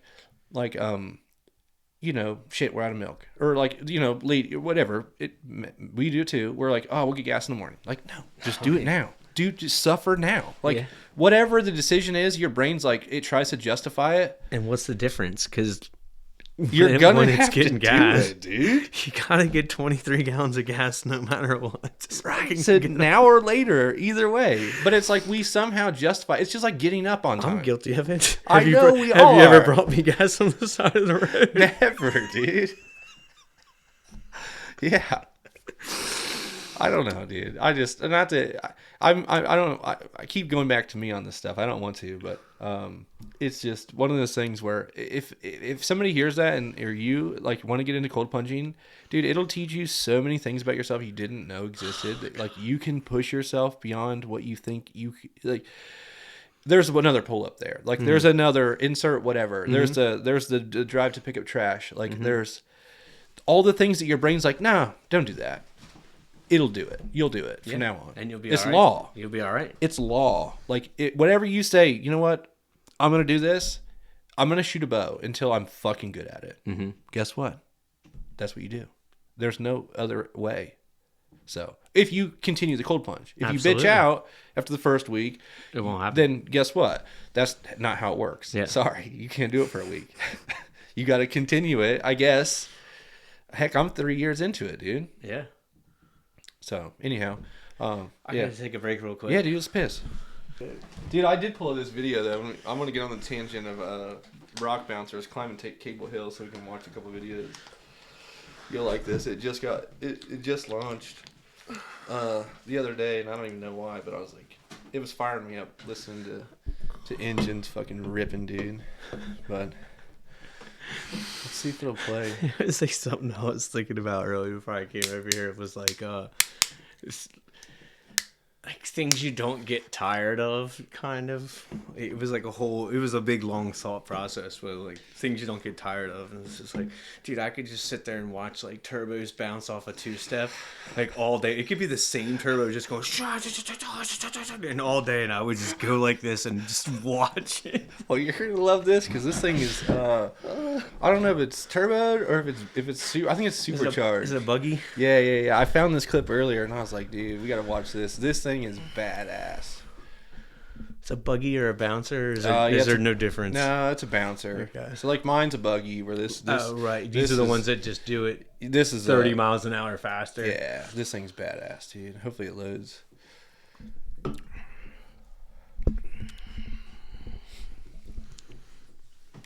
Are you kidding me? Commercial right off the rip, dude. This guy doesn't have YouTube Plus. What? We need a YouTube Plus sponsor, dude. YouTube's like the only thing I'm not paying for at the moment. I need to get Jimmy's login, dude. Jimmy, give me your login for YouTube. Get him a shout out. Dude. Oh, God, I love it, dude. This thing is badass, dude. While we're watching this, and we were talking about the beater earlier, I tell this story like half regular whenever I'm talking about you to somebody who doesn't know you. And I'm like, he's a buddy of mine, and he came to one of my house parties. And there's this giant pile of dirt in the backyard, like 25 feet tall. And my buddy comes, he goes, hey, my buddy Ben's here. He wants to drive his Jeep up the dirt pile back there. And I was like, okay, have at it. Next thing I know, I see like headlights like 20 feet in the air, just and I was like, what the fuck is going on? I gotta see this. So I go back there. It was just like, I thought that was it with you. I was like, this is what he does. Like, and this is his Jeep. And then like, because rock crawling wasn't anything I was familiar with at all in my life. So those experiences though, like how this is like dedicated off-road, or like, I don't know, the beater where you can drive on the road, go to the grocery store, but still go off-road. Oh, I was, again, being from like, dude, Flatland or whatever, I couldn't believe it. The first time I went to Roush with you guys, and you're like, we like approached just some weird shit, and we're going to drive over that. And I'm like, how do you figure? Next thing you know, it's just like, I'm like, cars do that? Dude, you were with us a day trip that we took the beater that trip, didn't we? The day trip? Yeah. We drove up there. And what's the We one? did Affliction, dude. Yeah, is that the one with the rocks all coming up and you guys are, dude, that was literally, it was with insane. With the Jeep on 35s with semi-stock axles. Yeah, it was That insane. was impressive. I'm still impressed by that. To me, that being like my introduction to that like sport or whatever, I was mind blown. I couldn't believe it. And then I wanted this, but this is not what I wanted. Dude. Well, that thing sucks. It's stuck. Yeah, this is Cable Hill, dude. This is like one of the gnarliest hills ever, dude. Like, he gets it here in a second, but dude, like, look at where you have to start.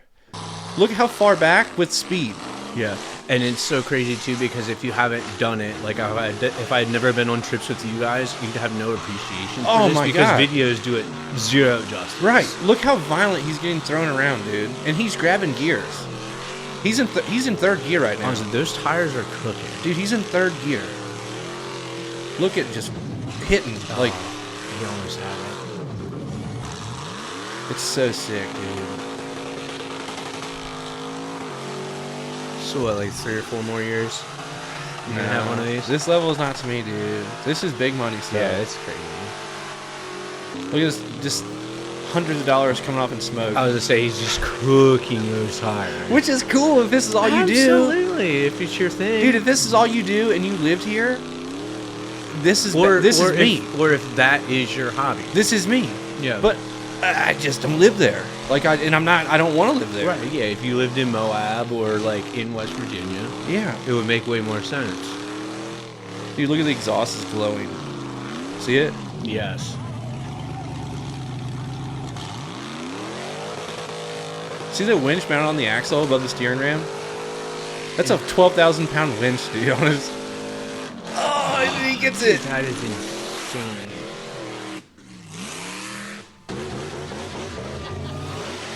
Look how gnarly that is, dude. I don't know. Is this all recreational? Yeah. So they do run. They here. This is somewhere in Alabama, I think, where they run. Alabama. Yeah, that's where they run. Southern Rock Racing Series, where there's like the big bouncers and shit, like the real gnarly fucking race car bouncers. Yeah. But yeah, I don't know. I just wanted to pull it up and just watch it on the air. That was fucking badass, dude. Insane. Like I love that stuff, but like it's just not there. Like if our area supported it, yeah, I'd be there. But, absolutely. I mean, look at what you did, being 3 hours away from you. I mean, the closest place to enjoy. And it. I'm gonna keep it. Like I'm not, unless somebody offers me money for it. I'm not. It's not going anywhere. It is for sale, by the way. It is. Well, it could be for sale. It's not actually. It's not on. It's not on sale. It's for sale. Everything's for sale, right? Yeah. The right price. Well, that's how the Willie sold. I just put it out there. Yeah. So anyhow, but yeah, we were talking about living our lives like we have more than one life, For sure. and we forgot. Like Yeah. we went on a tangent from hell. We could have got way more lost, but Yeah, well, we don't have to circle back to that, but that's where we were at when we were talking. No, it was a definitely a good thing, and I didn't get to say of just like, definitely guilty of it myself. Of like, I'm not living like I only got 30 or 40 more years, because in my mind I don't. And whether that's a good thing or a bad thing, just have to play it out and see. But there's no right or wrong way to live your life. Oh no way. Like there's no right or wrong way. And then like where I was saying, like I'm learning at every little stage, and the things that I think I want right now, I'm finding out later on in life I don't actually want. It's a thing I think I want. That's another obstacle. Or it's like that keeping up with the Joneses type mindset too, where like you think that this is just me ranting. You think that you want it, but you get it and then you don't. But then the trick, I think, sometimes is like everyone wins but you at the moment, because then you find yourself in debt with this piece of mass that's not worth anything, because its vehicle, it depreciated its ass off as soon as you bought it, and then you tore it up, so then it just depreciated even more. Right. I'm just equating it to the things I think about, but like insert whatever, camper, house, truck, car, whatever, like whatever. You get what I'm saying? Like No, it's like another one of those curtains. Any liability. You know what I mean? It's a If it wasn't an asset, it was a liability, and maybe I'm just a dumbass realizing it. Like finally, like in full, capacity here. well, it comes with experience, age. Yeah, no, but maybe some people have this stuff at like 25. I don't know. Absolutely, but there's a whole bunch of shit that they didn't know that you do. Yeah. You know what I mean? Before you were 25, so. Well, it goes back to the whole beater flex thing, where like not so much it's flexing on anything, but like no payment's better than whatever. I'm just saying, like owning something's better than paying for something that you don't. Yeah. I don't know, man.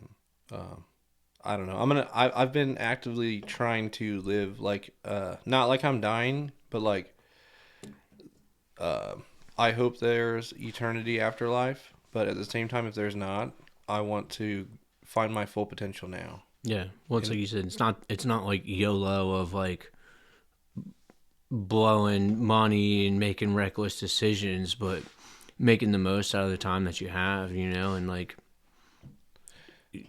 I really feel like it's connections with people. Yeah. Well, I was gonna say, even if it's like whether it's momentary, like. The small moments of like, maybe like a random conversation with a stranger at the grocery store, or like your long-term relationships with your friends and family and stuff, like no matter what it is, just it's definitely important. Yeah. I put that stuff for granted. Like my kids are going to be kids forever.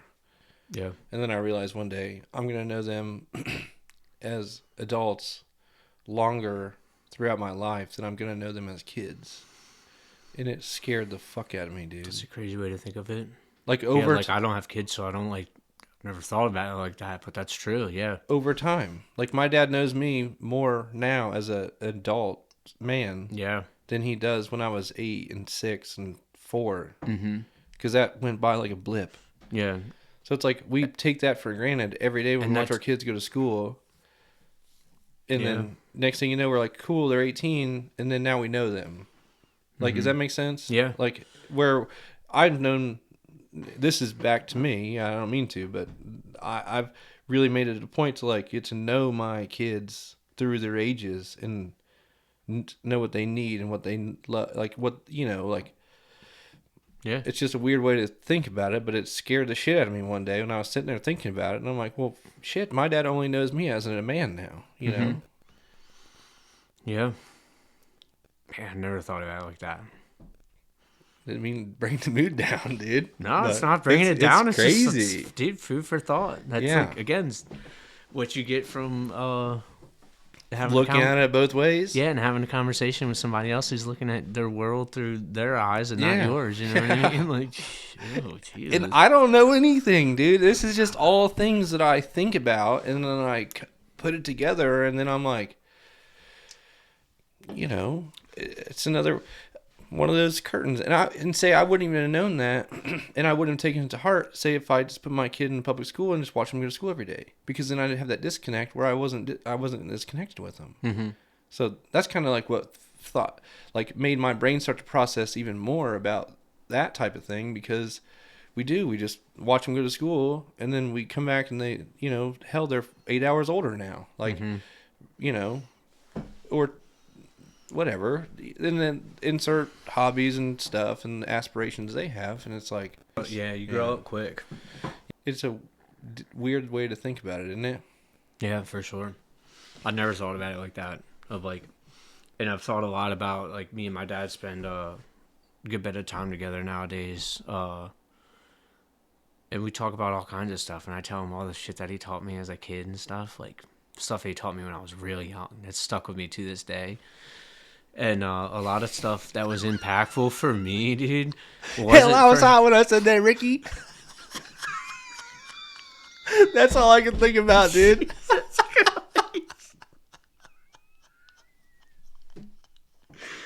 Why is that hitting so hard right now? Any of those moments ever hit you where your dad's like, damn, I did teach you that, didn't I, boy? Like, oh God, now you got me wanting this shit. I didn't mean to, dude. I didn't mean to, but I just had to because your name's Ricky, dude. No, but the actor. That's badass, dude. Oh, man, it is interesting. I mean, mess up your train of thought, but No, it was great. I don't even know where I was at. you were but, talking about the things that he's taught you. Yeah, we spend a lot of time together now, and then I love trying to share with him the things that he's done that have been impactful on my life, positive or not or whatever, just because of like that's a big part of who's made me who I am. And yeah, it's just funny because I don't know. I don't even know where I was going with this, but yeah, you have so many experiences that shape you when you're young, and you're only young for so long. Like, you're older way longer because we consider you like grown up at like 18 years old. You live like a lot longer after that. And as a parent, and this is me, this is my account of it. Like, the baby stage really wasn't for like my type of personality. I enjoyed it. Right. And I was there and changing diapers and stuff. But, like, I knew that was just a phase. Like, I wanted the next thing. Like, I couldn't wait till they could talk or walk and to stuff. Interact and do the things. But then I found myself, like, expecting them to, like, instantly know. And I'm like, oh, that's right, dummy. You need to teach them. Like, they don't know, but they don't know. So, like, you can't expect them to know something that they don't know because you didn't teach them yet. Right. So, I don't know. Just those little things that I've put together over time, and then like I find myself wanting them to be like that turnkey, like adult, like where it's like they know everything instantly, like, turnkey. But then I'm like, well, we skipped all the fun parts. Like, is it all the getting there? It's not the destination; it's the journey. Dude, like all those cliche, I know it sounds cliche, all those cliche things, but I think as a parent, though, you think of this is me just looking for like my like instant gratification almost. Mm-hmm. But they're capable of so much more at such a young age if you let it happen. But what I was going to say with you in your dad, he knows this too, is like you emulate what is in front of you. Mm-hmm. So like my kids emulate what is in front of them. That's all they know. They don't know any other way. If we were lazy scumbags on the couch every day, that's all they'd be. That'd be normal to them. Well, a select few. There are some that rise above. There are some David Goggins out there, some bad motherfuckers that know that that's not right, Mm-hmm. right? But the very select few, right? I'm a firm believer, and like I only knew what I knew. Like my dad's a blue collar, beer drinking white American man. That's all I knew. Yeah. That's all I'm gonna do. I'm gonna go get a blue collar job, drink beer, have kids, raise a family. That's all I want. But had it been, years later, you realize that If it was, I wouldn't want any other way. if it was 800 years before that, you would have saw him picking through the forest, picking up berries, looking for somebody to procreate with, and you'd have been like, "Oh, that's what we do." Right. I guess that's my point. Is like you only know what you know. So Yeah. like even like your dad teaches you, and you're watching him be who he is, and that's who you end up emulating. Absolutely. So it's kind of a get what you give type thing. Yeah. Well, I had this conversation with my dad the other day of just like, we always talk about it, like we as a society, what's wrong with the younger generation? These kids that, this, whatever. Where'd they learn it from? Like, I never thought of this growing up, but the whole time our parents' generation was giving us shit for whatever we were doing wrong or that they didn't like.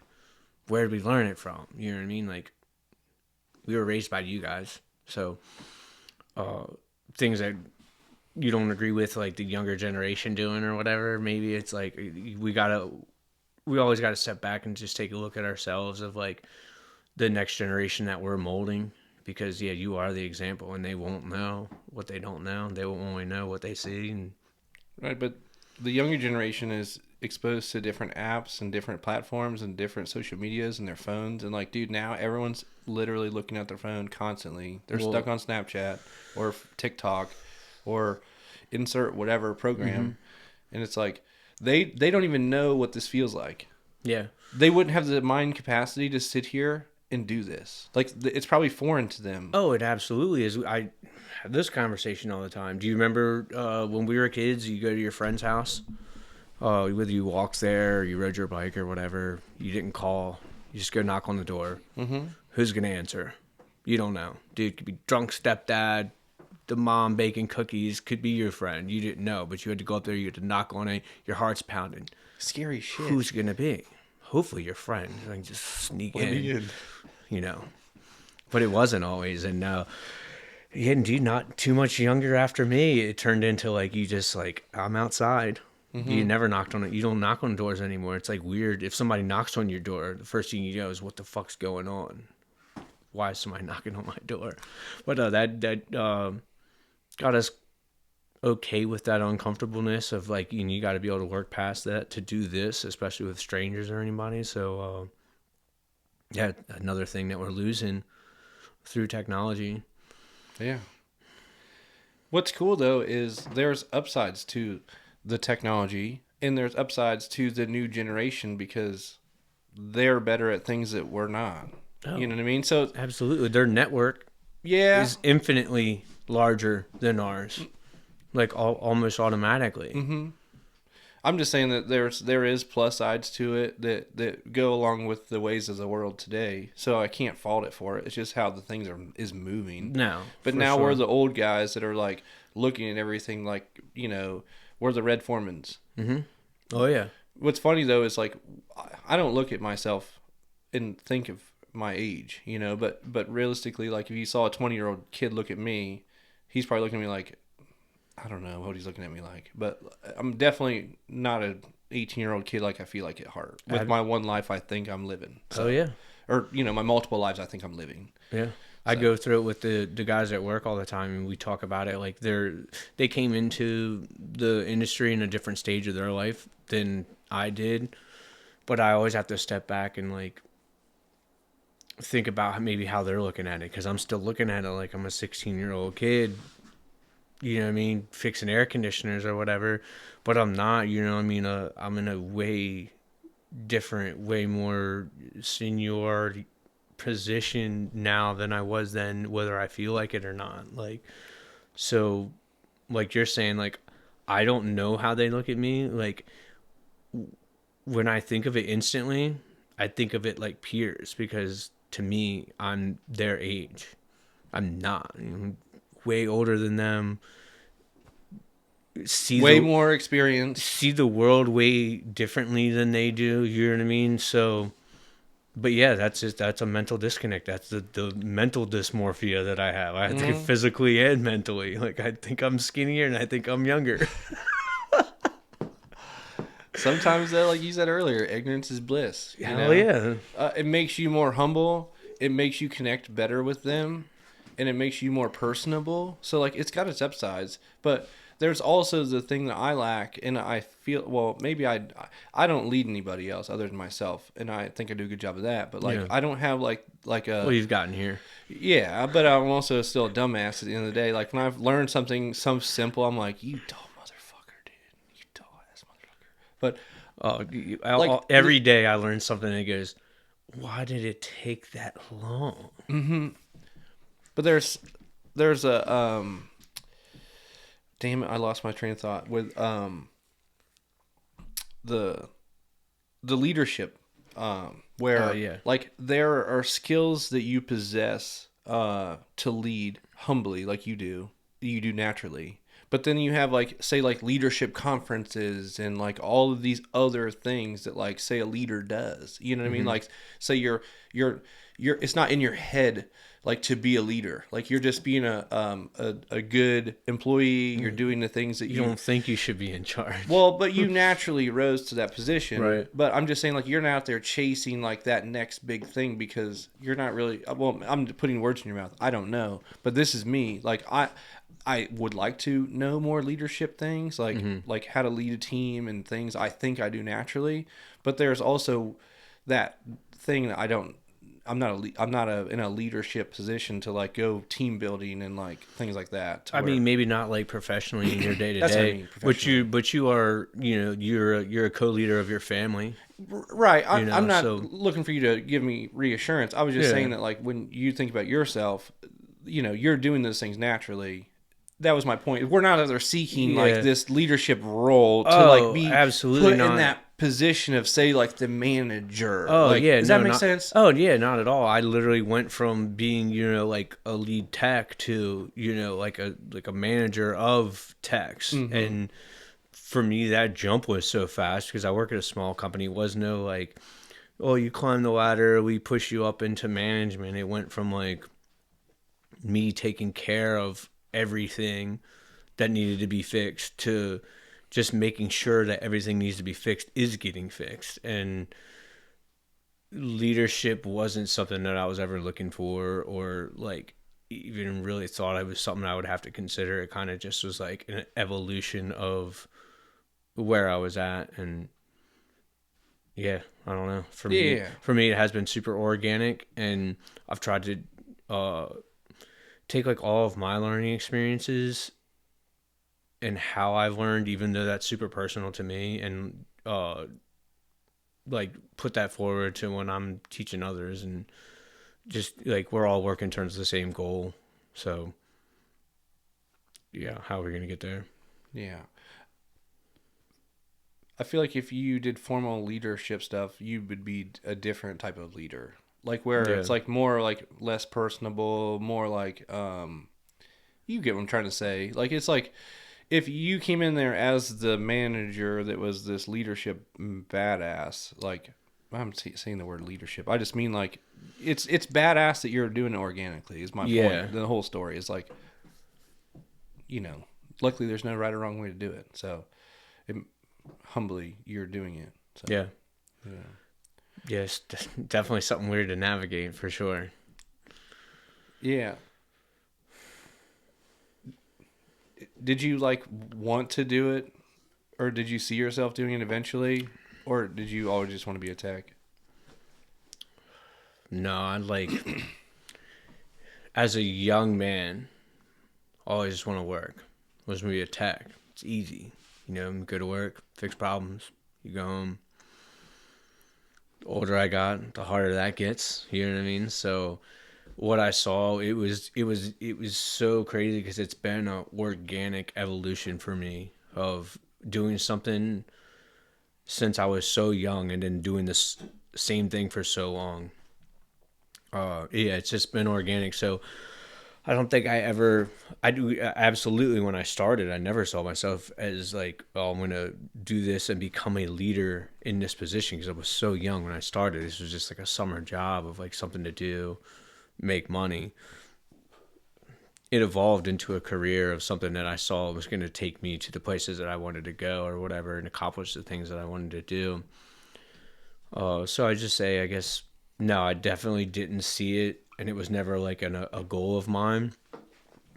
Then as my career transitioned, it turned into like of, well, you got to see the next step.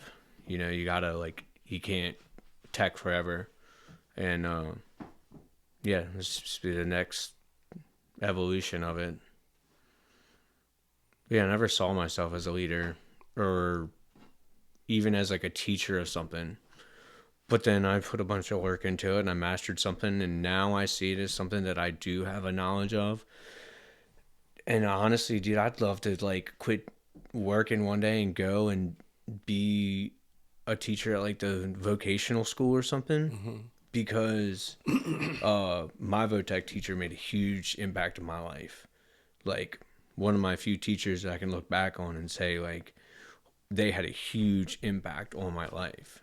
You know, learning science and math or whatever, having those relationships with teachers never did anything with me. But when I got to that tech school and I had my HVAC teacher, he did a lot for me. And just like you could say with the proofs in the pudding now of like all the years later of like, I wouldn't be where I'm at today if it wasn't for the little tiny steps that I took with him 23 years ago. Yeah, it's crazy, dude. It's crazy how those little things at the time don't seem significant, and I'm so thankful those people like he took the time to spend with you, and I've experienced it too. Where at the time, it's it's hard to like look back and be like, man, why did they even do it? You know, but like Dude, it's crazy to think like how many lives have been changed because of a patient teacher that mm-hmm. like somehow sees potential in what there is in front of them. Yeah, and I got to give him some credit. I mean, I wasn't always the best student, you know what I mean, most cooperative person. So I got some specific times that I can remember of us like butting heads and, uh, dude, learning experiences, dude. I learned from it as a young man, you know what I mean, learned from that experience because I just swallowed my pride and apologized to him for being an asshole. And it wasn't the first or the last time I had to do that, but yeah, something I learned from him as well. That's badass. Yeah. Is Billy Truitt. He was a good dude. What was his name? Billy Truitt. Is he I still think he around? was the third. I think he was like a junior, third, whatever. It's Now he badass. passed away. That sucks, Yeah. dude. I hope he knew how much of an impact he had on you. I think he did because he got to see me work for a long time, like in the trade. He got to see like the like fruits of his labor or That's whatever. Like badass. I didn't. It wasn't just like a class for me. I took it and it became my life. That's badass. Yeah. Yeah. HVAC is a trade where you have to learn on the fly and be okay with whatever comes your way. And you're doing so many things. You're not just looking at the refrigeration cycle and how it's actually pumping through the system. You're diagnosing everything. You're looking at the whole system as a whole, and your plumbing, and you're brazing upside down. Like there's so many things that go into it. Yeah, it's the electrical, it's the plumbing, it's You're the everything the guy. theory, is everything goes with them. Yeah, I it's th- an interesting thing to get into and stick into it. It's taxing on your body. It's taxing on your mind. yeah. The hours you're working. Yeah. A lot of other things. I wouldn't take it back. Like HVAC's done everything for me. I've learned so much, like the ins and outs of everything, Yeah. commercial stuff, residential things. Like, as I told the young guys that work for me now, like, if you stick here and you learn this, by the end of it, you're going to know, like, not to be arrogant, you're going to know everything. Be like, I'm going to teach you everything but welding. Mm-hmm. You learn how to frame walls. You learn electricity, plumbing. But they are welding with their Yeah, torch. they are, yeah. Like, that's what Brazing. welding was. Yeah, you're controlling heat. But that's back in the day. That's what you were doing with a torch. You're Absolutely. welding metal with a torch. Yeah. Like, that's what you're doing, dude. So it's kind of, like, it's everything. Yeah. It's kind of crazy. Yeah, it's a good trade. And Billy Trillett, again, he told us, I was super young. I was, 15 years old or whatever, 16 years old in Votech. And he said, if you learn this trade, you can take it anywhere in the world that you want to go and you'll have a job. Mm-hmm. And that like resonated with me as like not somebody who like Eastern Shore hillbilly, born and raised here. I don't I don't know if I'll necessarily die here or whatever, but like this was for me. So when I saw it, I didn't see it as like, oh, my gateway out, like I could go work anywhere else, but I was just like, oh yeah, guaranteed job. And it made perfect sense because it's like town full of air conditioners and beer coolers. Yeah. This area produces a lot of stuff, dude. Like, it's mind-blowing Mind blowing. how many things in trades and crafts that it supports. Yeah. I'm so thankful for that. Like, everyone can do so many different diverse things here. But there's a shitload of ice machines and coolers and freaking walk-ins and all the things that make things happen. Yeah. And you're right, you can take it anywhere. And that's what thing, like, I've been kind of focused on the trades, like, in here, like bringing people in. I think that's super important. I just wish that there were more people that, not so much that they don't appreciate it, but like that consider it. Like, you don't consider your house air conditioner being like your main life support system of your house Until it's broken. That's the crazy thing. So, it's an experience thing though. Like, maybe once you have it broken and you experience a summer with it suffering with window air conditioners, then you realize, oh, well, I'm going to have it maintained and all that. Yeah. Maybe. I don't know. I only know it from the other side of it where I was working on them all the time. You know what I mean? And then I was like, well, absolutely, whatever. But I've considered myself thinking about how cool it'd be. And I'm not saying it's a calling. I just a thought in my brain of how cool it'd be to like have a different set, like say like a la carte vocational school where you just brought a bunch of like young kids in and gave them like a little taste of like welding and cutting and grinding and HVAC and plumbing and like just run them through things and see what they like. It's super important. You know what I mean? Like, cause some kids, dude, the first time you plumb something, you're like, oh, that's how you do it? That's badass. Like, then it piques your curiosity to the next thing. Yeah. So it's like, I don't know, maybe we're just not. If you take this bottom piece, if you want, and you twist that bottom piece, it'll tighten it to where it. Yeah, it's all good. You saw me fucking with that. It's all good, dude. Dude, I think that's super important, especially with the trades, because it's something that's like dying out. Like whether it's appreciation of it or. I think for me, more like this huge subject of trade work and blue collar work is like that we do take it for granted. Like you're saying, like the air conditioner in your house is the last thing on your mind until it breaks. And like for me, that's super personal because it's like it's something I can relate to. But it's a craft. Blue collar work, it's just as important. It's just as important that the hospital has med gas lines ran, that somebody was certified to run the oxygen lines, to solder them together, to get them there, as it is that the doctor can be like, look at you and go, this person needs oxygen. A doctor's no good without the blue collar guy to get that oxygen like piped into your room. And it's something that I think is dying off. And I think what you were saying is a great idea because HVAC wasn't even on my radar. When I was 16 years old, I thought I wasn't going to college, hated school.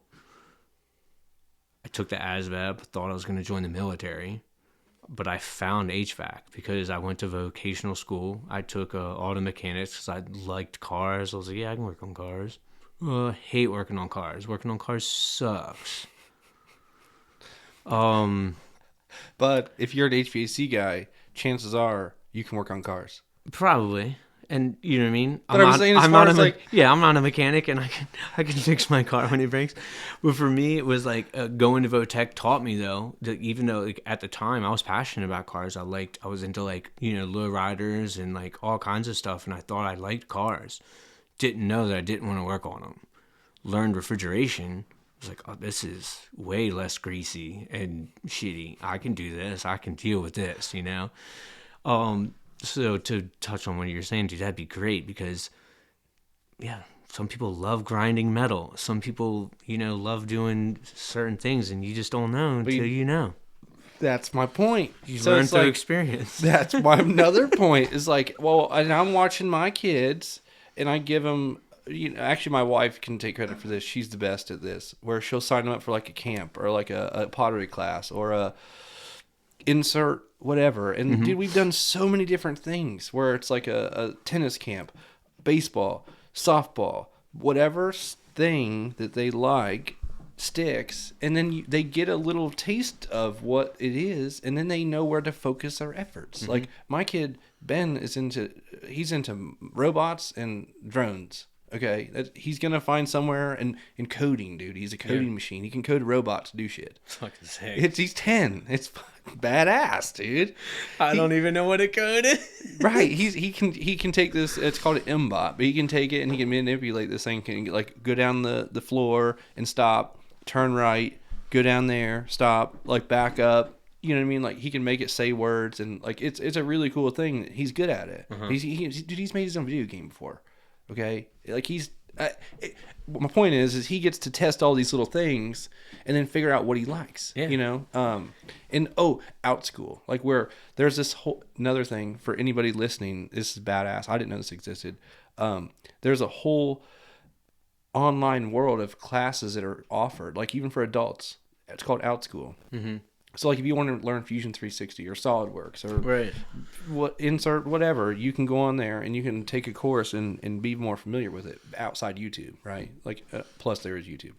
But that's my point. YouTube's always excellent. That was my point in seeing that and how we can focus his effort into things he likes. Like if we know he likes drones and stuff, we're like, well, let's get you a drone. Let's get you that. Like, let's get you a computer, whatever. Dude, that's huge. If you know you like plumbing or welding or grinding or plumbing or gas fitting or TIG welding, there's so many avenues. Or science, you know what I mean? So, like you said, the freaking oxygen lines. Yeah, and that's just like one little tiny thing. Blip. But I've said this before, and like again, I'm not like super familiar with other countries because I've never went to school there or traveled to many. But like specialized education, I think would be a great idea because, like for somebody like me, and I don't know how you were, but when I was younger, again, I said this, like I kind of knew I was gonna have a blue collar job. Like I didn't have aspirations to be like a businessman or like I'm more satisfied doing things with my hands. So there's a lot of stuff that I had in early childhood education that would be like what you could call pointless or worthless to me. Like it's great to know your history and everybody needs to know math and writing. But if like early on, a lot of people know kind of what they want to do or they are good at, and you're better off doing a job that you love than something that you're like, oh, I did this because I knew I could make a bunch of money or whatever it is. So for somebody like me, because that's all I can speak on is my personal experiences, I would love to have gotten to vocational school earlier on, like maybe into middle school, because I kind of already had my sights set on like not college, anything but college. So if I could have got into learning a trade or something like more mechanical early on, I just would have been better off more better off then than to focus on like what the slope of a graph of a mathematical equation is that I'm never going to use ever. So I think it would be really cool or something to do for like schools and kind of like what you're saying of give kids experiences of, because there's plenty of kids that are going to want to be like, dude, I love soldering gas lines. And there's going to be plenty of kids that are like, fuck that, I don't want to hold a torch, but I love medical stuff or numbers. And yeah, you can have a great financial career or be a doctor. Bro, there's a whole because career. We need them all. There's a whole career in just insulating lines. Yeah. Like, and I mean that, like, you know it, but refrigeration lines in hospitals and stuff, there are guys that's their only job. They come in and they do the ductwork too. They might have a company come in like us, put the ductwork in. Whole separate company comes in and wraps the insulation around it. Yeah. Do you like wrapping Christmas presents? We have the job for you. And it's an art. Yeah. Dude, it's impressive. Gosh, it's impressive. And that's another thing I didn't even know existed until I was exposed to the industrial HVAC world.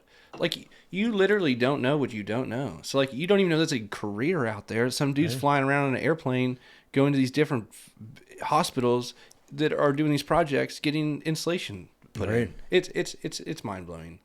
But to bring it full circle, you said something there that you said about the job thing, about doing something that you don't like, and it's like, can you imagine there, like, where at least in my experience, I've done the things that like that are, say, like the dumb stuff, like the rock crawler. I realize that that's not what it's not my end goal. Mm-hmm. Can you imagine like doing all this stuff to do a career for the rest of your life and be like not fulfilled? Dude, people do it all That's the time. That's my biggest fear. I know. People go to school to get a degree in something that they never use. I know, but that's my point. And like, say if you did something that you actually like doing, like so I paralleled doing gearhead stuff with the powder coating, and I'm so thankful that I was able to do that. Yeah, where like I parallels it enough to where like I'm kind of like with cars and custom stuff, but I'm just far enough away where I'm not like cutting, welding, and grinding for money. Right. Yeah. And it couldn't be any better. Where I'm in the world. And I can talk the talk with the customers and like know what they're working on and give them recommendations. Right. But like, I'm removed from the stuff that I love the most on my hobby side. Yeah. But I still love both of it. And it gives you that separation. But I could do it forever. Allows you to do it forever. I could do it forever. I don't ever want to retire. Yeah. Like I don't have an aspiration to like make it to the end to retire. Like, does that make sense? Absolutely. Like because you're not doing it for like the money, kind of. I do it because I could wake up every day and like, I know it sounds like woo woo land, but it's just how, like, I'm super, I just wish that everyone realized that. Yeah. And honestly, I didn't know that until I fell into it, but like, I didn't know that until I experienced it. So like, if you got to experience a bunch of different little trades throughout your life, or like, say, like as a young kid. Just pieces of it, yeah. Right. But I'm just saying, like, say you turned this building into not that I want to do this, but like, say you did a studio where you, or whatever, secondary education system where you could just go through and try a bunch of different trades, underwater welding, like get a pool, like, you know what I mean? Like, who knows? There's underwater submarine welders and like just crazy stuff off the wall. Maybe I'm talking MIS. I don't know if there's, it just seems, submarine welders. I have to piss. Yeah, it's fine, dude. Go piss. But yeah, dude, all this needs is the peep tight in it. It's got a brand new string on it. He'll set the poundage to like whatever you want. So like, you'll draw it back, and I made these cool ass little things that has a stand to it. It's pretty sick. So it'll have a sight on it, and then all you need to do is buy some arrows. So the cool thing is if you buy arrows, they'll be set to your draw length. So like, say you want to buy your own bow. Or really? Keep it as long as you want. I never even thought about that. The arrows are different lengths. Yeah. Didn't even think about it. Yeah, to your draw length to the bow. Well, it makes sense because if your draw length's longer, then the string is gonna be longer. The arrow would have to be longer. Yeah.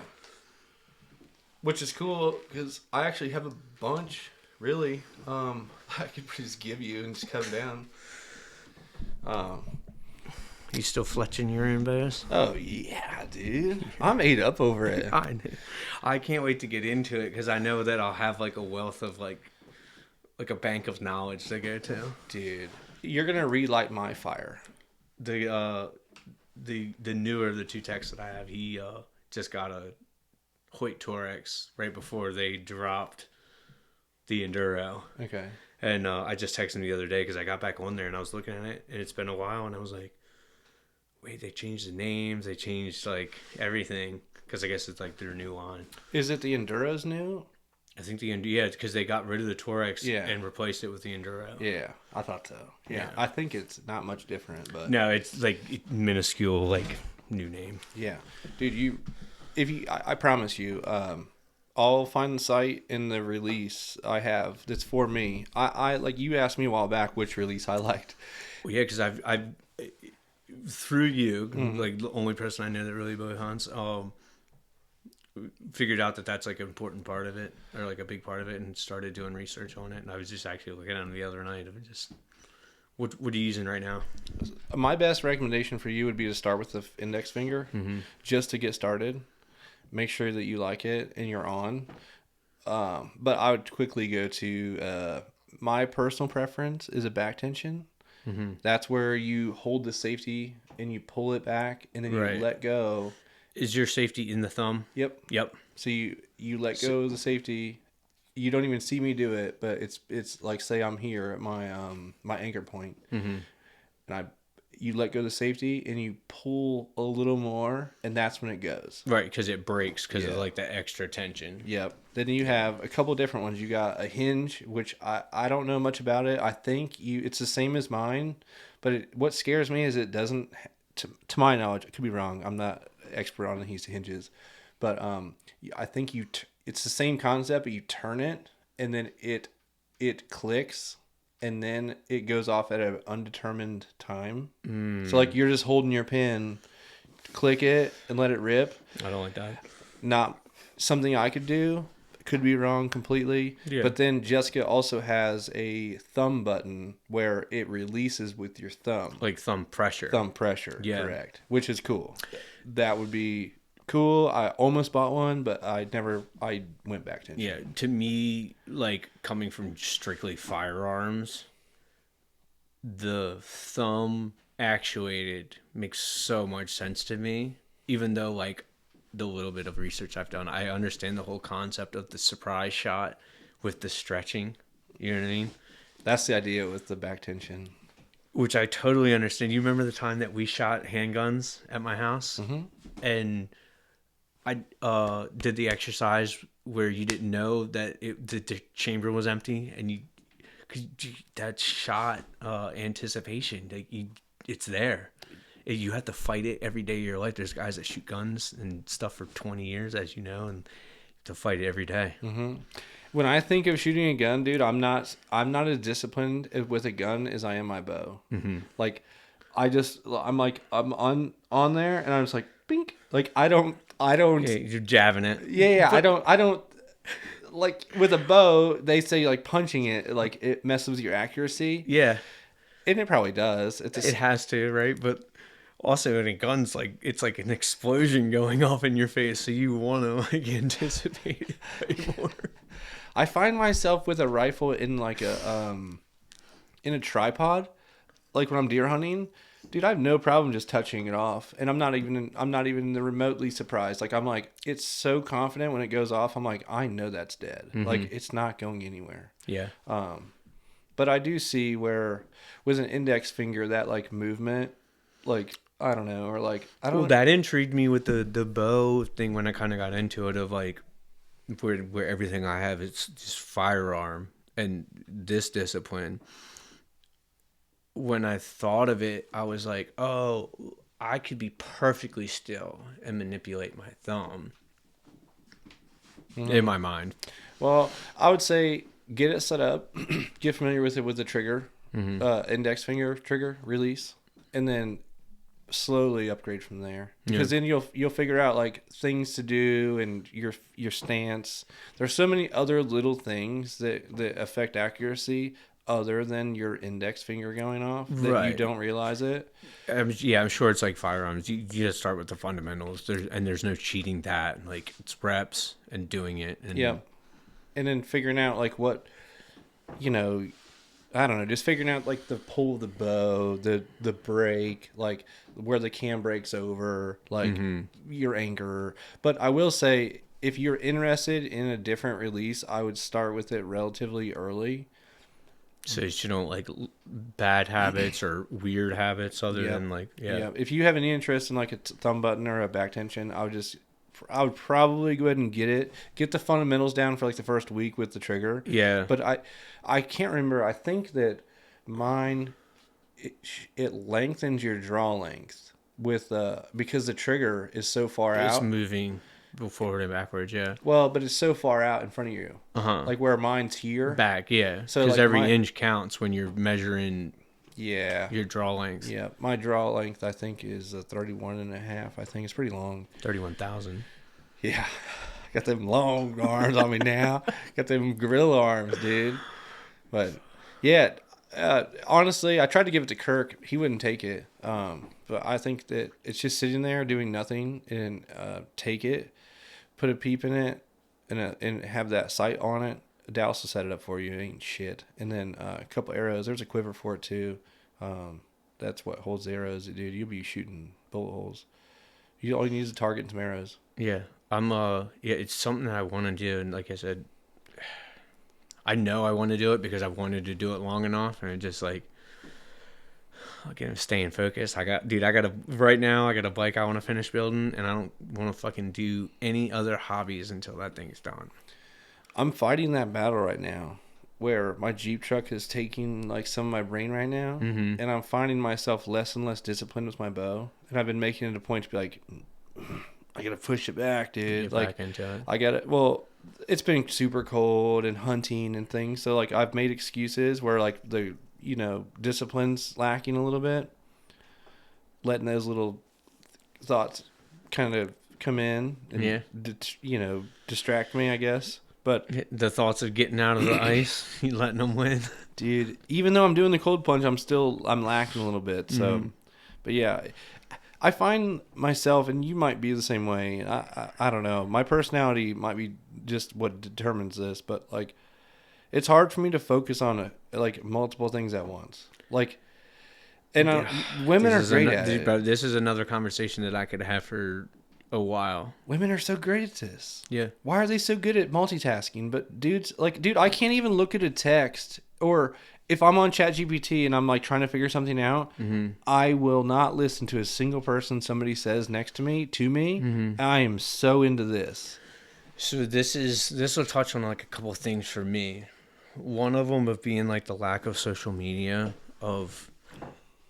and again, this isn't like a preachy thing. This isn't something that I'm not guilty of or whatever, but it was like something of, you ever had a conversation with somebody and you're sitting there talking to them about like whatever it is, whether it's meaningful or not, but you're having the with arm length conversation and they whip their phone out and they start doing this. There's like two things going on there. Either they are paying attention to you and the scrolling is a habit, which is a thing, totally. Like people just like, they want to do that because they do it so much and so often, and they get a positive response from the brain when they do it. Or they're not listening to you and they're looking at this thing that they're thumbing through. And for me, of like, that was something I saw way more. I think I noticed it way more when I wasn't guilty of it, like when my phone wasn't constantly in my hand. Because there was time, like when I first got off social media, there was so many times where I'd just be like bored, like idle, and I'd reach in my phone, pull it out, and I would hit where like the Instagram button was. Because that's what I was used to doing when I had idle time. You pull it out, you like do that, right? So for me, that wasn't something that I did all the time or whatever, seeing it even like, not like enraged me, but I was just like, God, dude, that's so fucking bad that we do that to each other, because we should be more engaged in these conversations that we're having. Whether even if you are engaged and you're listening to what I'm saying, the fact that you're like by habit doing this is like, just, it's crazy. It's like disrespectful. Doesn't it feel disrespectful? It absolutely is. Like if you would ask somebody from our parents' generation or our grandparents' generation, that's absolutely disrespectful, because you're talking to somebody, you're supposed to look them in their face, give them the attention that they deserve, listen to what they say, not think about what you're going to say in response to them. You know what I mean? Like, that's how real conversations are had. Yeah. Yeah, I even when we're just in the garage or something, like say Jimmy comes over, you're here, like for me, you know, whatever, you know what it feels like. It's like it interrupts the conversation. Yeah. It instantly does. Yeah. But I don't know. Yeah, and again, it's something that we're all like guilty of it, but yeah, dude, it's a huge thing of like, I mean, like when we're in front of each other, we should just give each other our time, and it's something I thought a lot about. You know what I mean? Like, we live in a connected world of instant responses and stuff. You know what I mean? And you're a family man and a business owner, and so like I totally get the like, I gotta take this, or shit, like let me just hit them back real quick. I mean, you got to do that. That's like almost like unavoidable. But it's the mindless stuff. It's the like, but that's not a work call. Like you're literally you're checking your Snapchat when I'm trying to tell you what we did last night. It's on your Snapchat. Well, you want to hear my story or see it. You know, it's that type of shit that where it gets weird for us all. Yeah, there definitely is some wisdom in our conversations, and I wanted to record one on the record for once, because, dude, there's been nothing has like fulfilled my heart more than some of the things that we've just sat and bullshitted about. And I know when the cameras and the mic goes off, we're gonna sit here and probably have another whole ass conversation. Yeah. That's gonna be something that we should record. It always happens, dude. Every guest I've had in here does that. Dude, well, I'm so fucking glad that we've done this. Just because, like I said, one, dude, time spent talking to each other, sick. Our experiences recorded. We'll be able to look back on it and say like, "Oh, cool," or "What an idiot." You know what It's I mean? gonna be epic. They're always good. This is, dude, They're always good. Dude, thanks for the experience of like whether we get to do it again or not. This is awesome. Yeah. And yeah. Dude, it's gonna be epic. I hope to just have a reoccurring thing on, like whether or not it's say it's meaningful or always full of wisdom. It doesn't matter to me. I just want to like somebody at some point is gonna hear it, and the feedback I've gotten, dude, it's not even a direct comment to the page or something, but like, dude, I'll get a text and I'm like, dude, keep going, like the podcast is killer, and I'm like, I'm always dumbfounded, like when somebody tells me they listen to it, I'm like, man, that's awesome. It means so much that people take the time to like listen, and I'm the same way. I'll listen to things, and whether or not I learn something or not, it's not even about that. It's like just the way that somebody's brain thinks, or your brain thinks, or whatever. So I'm just thankful that we're able to sit down and do this type of thing. Honestly, no, I think it's great, dude. I think it's awesome that you like, yeah, you're creating experience for like not only yourself, but like, you know what I mean, anybody who's like viewing or listening, and even your guest or whatever. Like it's a unique experience that you're creating and being able to share with people too as well. So yeah, well, I'm gonna keep doing it as long as the lights are on, dude. Yeah. So I'm bummed it took me this long to get on here. Well, I've been invited. We talked to I did. It's not because of lack of invite. No, so, it is not. No. It's way more fun than when we actually sit down and do it than like thinking about it, right? Yeah. Okay. All right. So for anybody listening, when I throw the invite out there, quit telling me we'll do it at some point. It's way more fun than you think. No, show up and do it. So it's like everything else. Like once you get into it, it's way better. Oh yeah, dude. And you don't know until you do it. Yeah. You know what I mean? You don't know what you don't know. So here we are, dude. But yeah, thanks for hanging out Christmas Eve. Dude, I really enjoyed hanging out and drinking some beers and freaking just enjoying your time. Honestly, I know you got a lot going on and things, and no better time than now. So no, for sure. Like, this is it. Holiday season, I was glad to do it, dude. I'm glad, like, whatever it took to, even if we had to schedule our hangout time, dude, it was awesome. Yeah. Can't wait to do it again. Fuck yeah. Cool thing you're doing here. Fuck yeah. Well, we're going to check out and turn the mics off and hang out a little bit more. So we'll see you guys. Peace.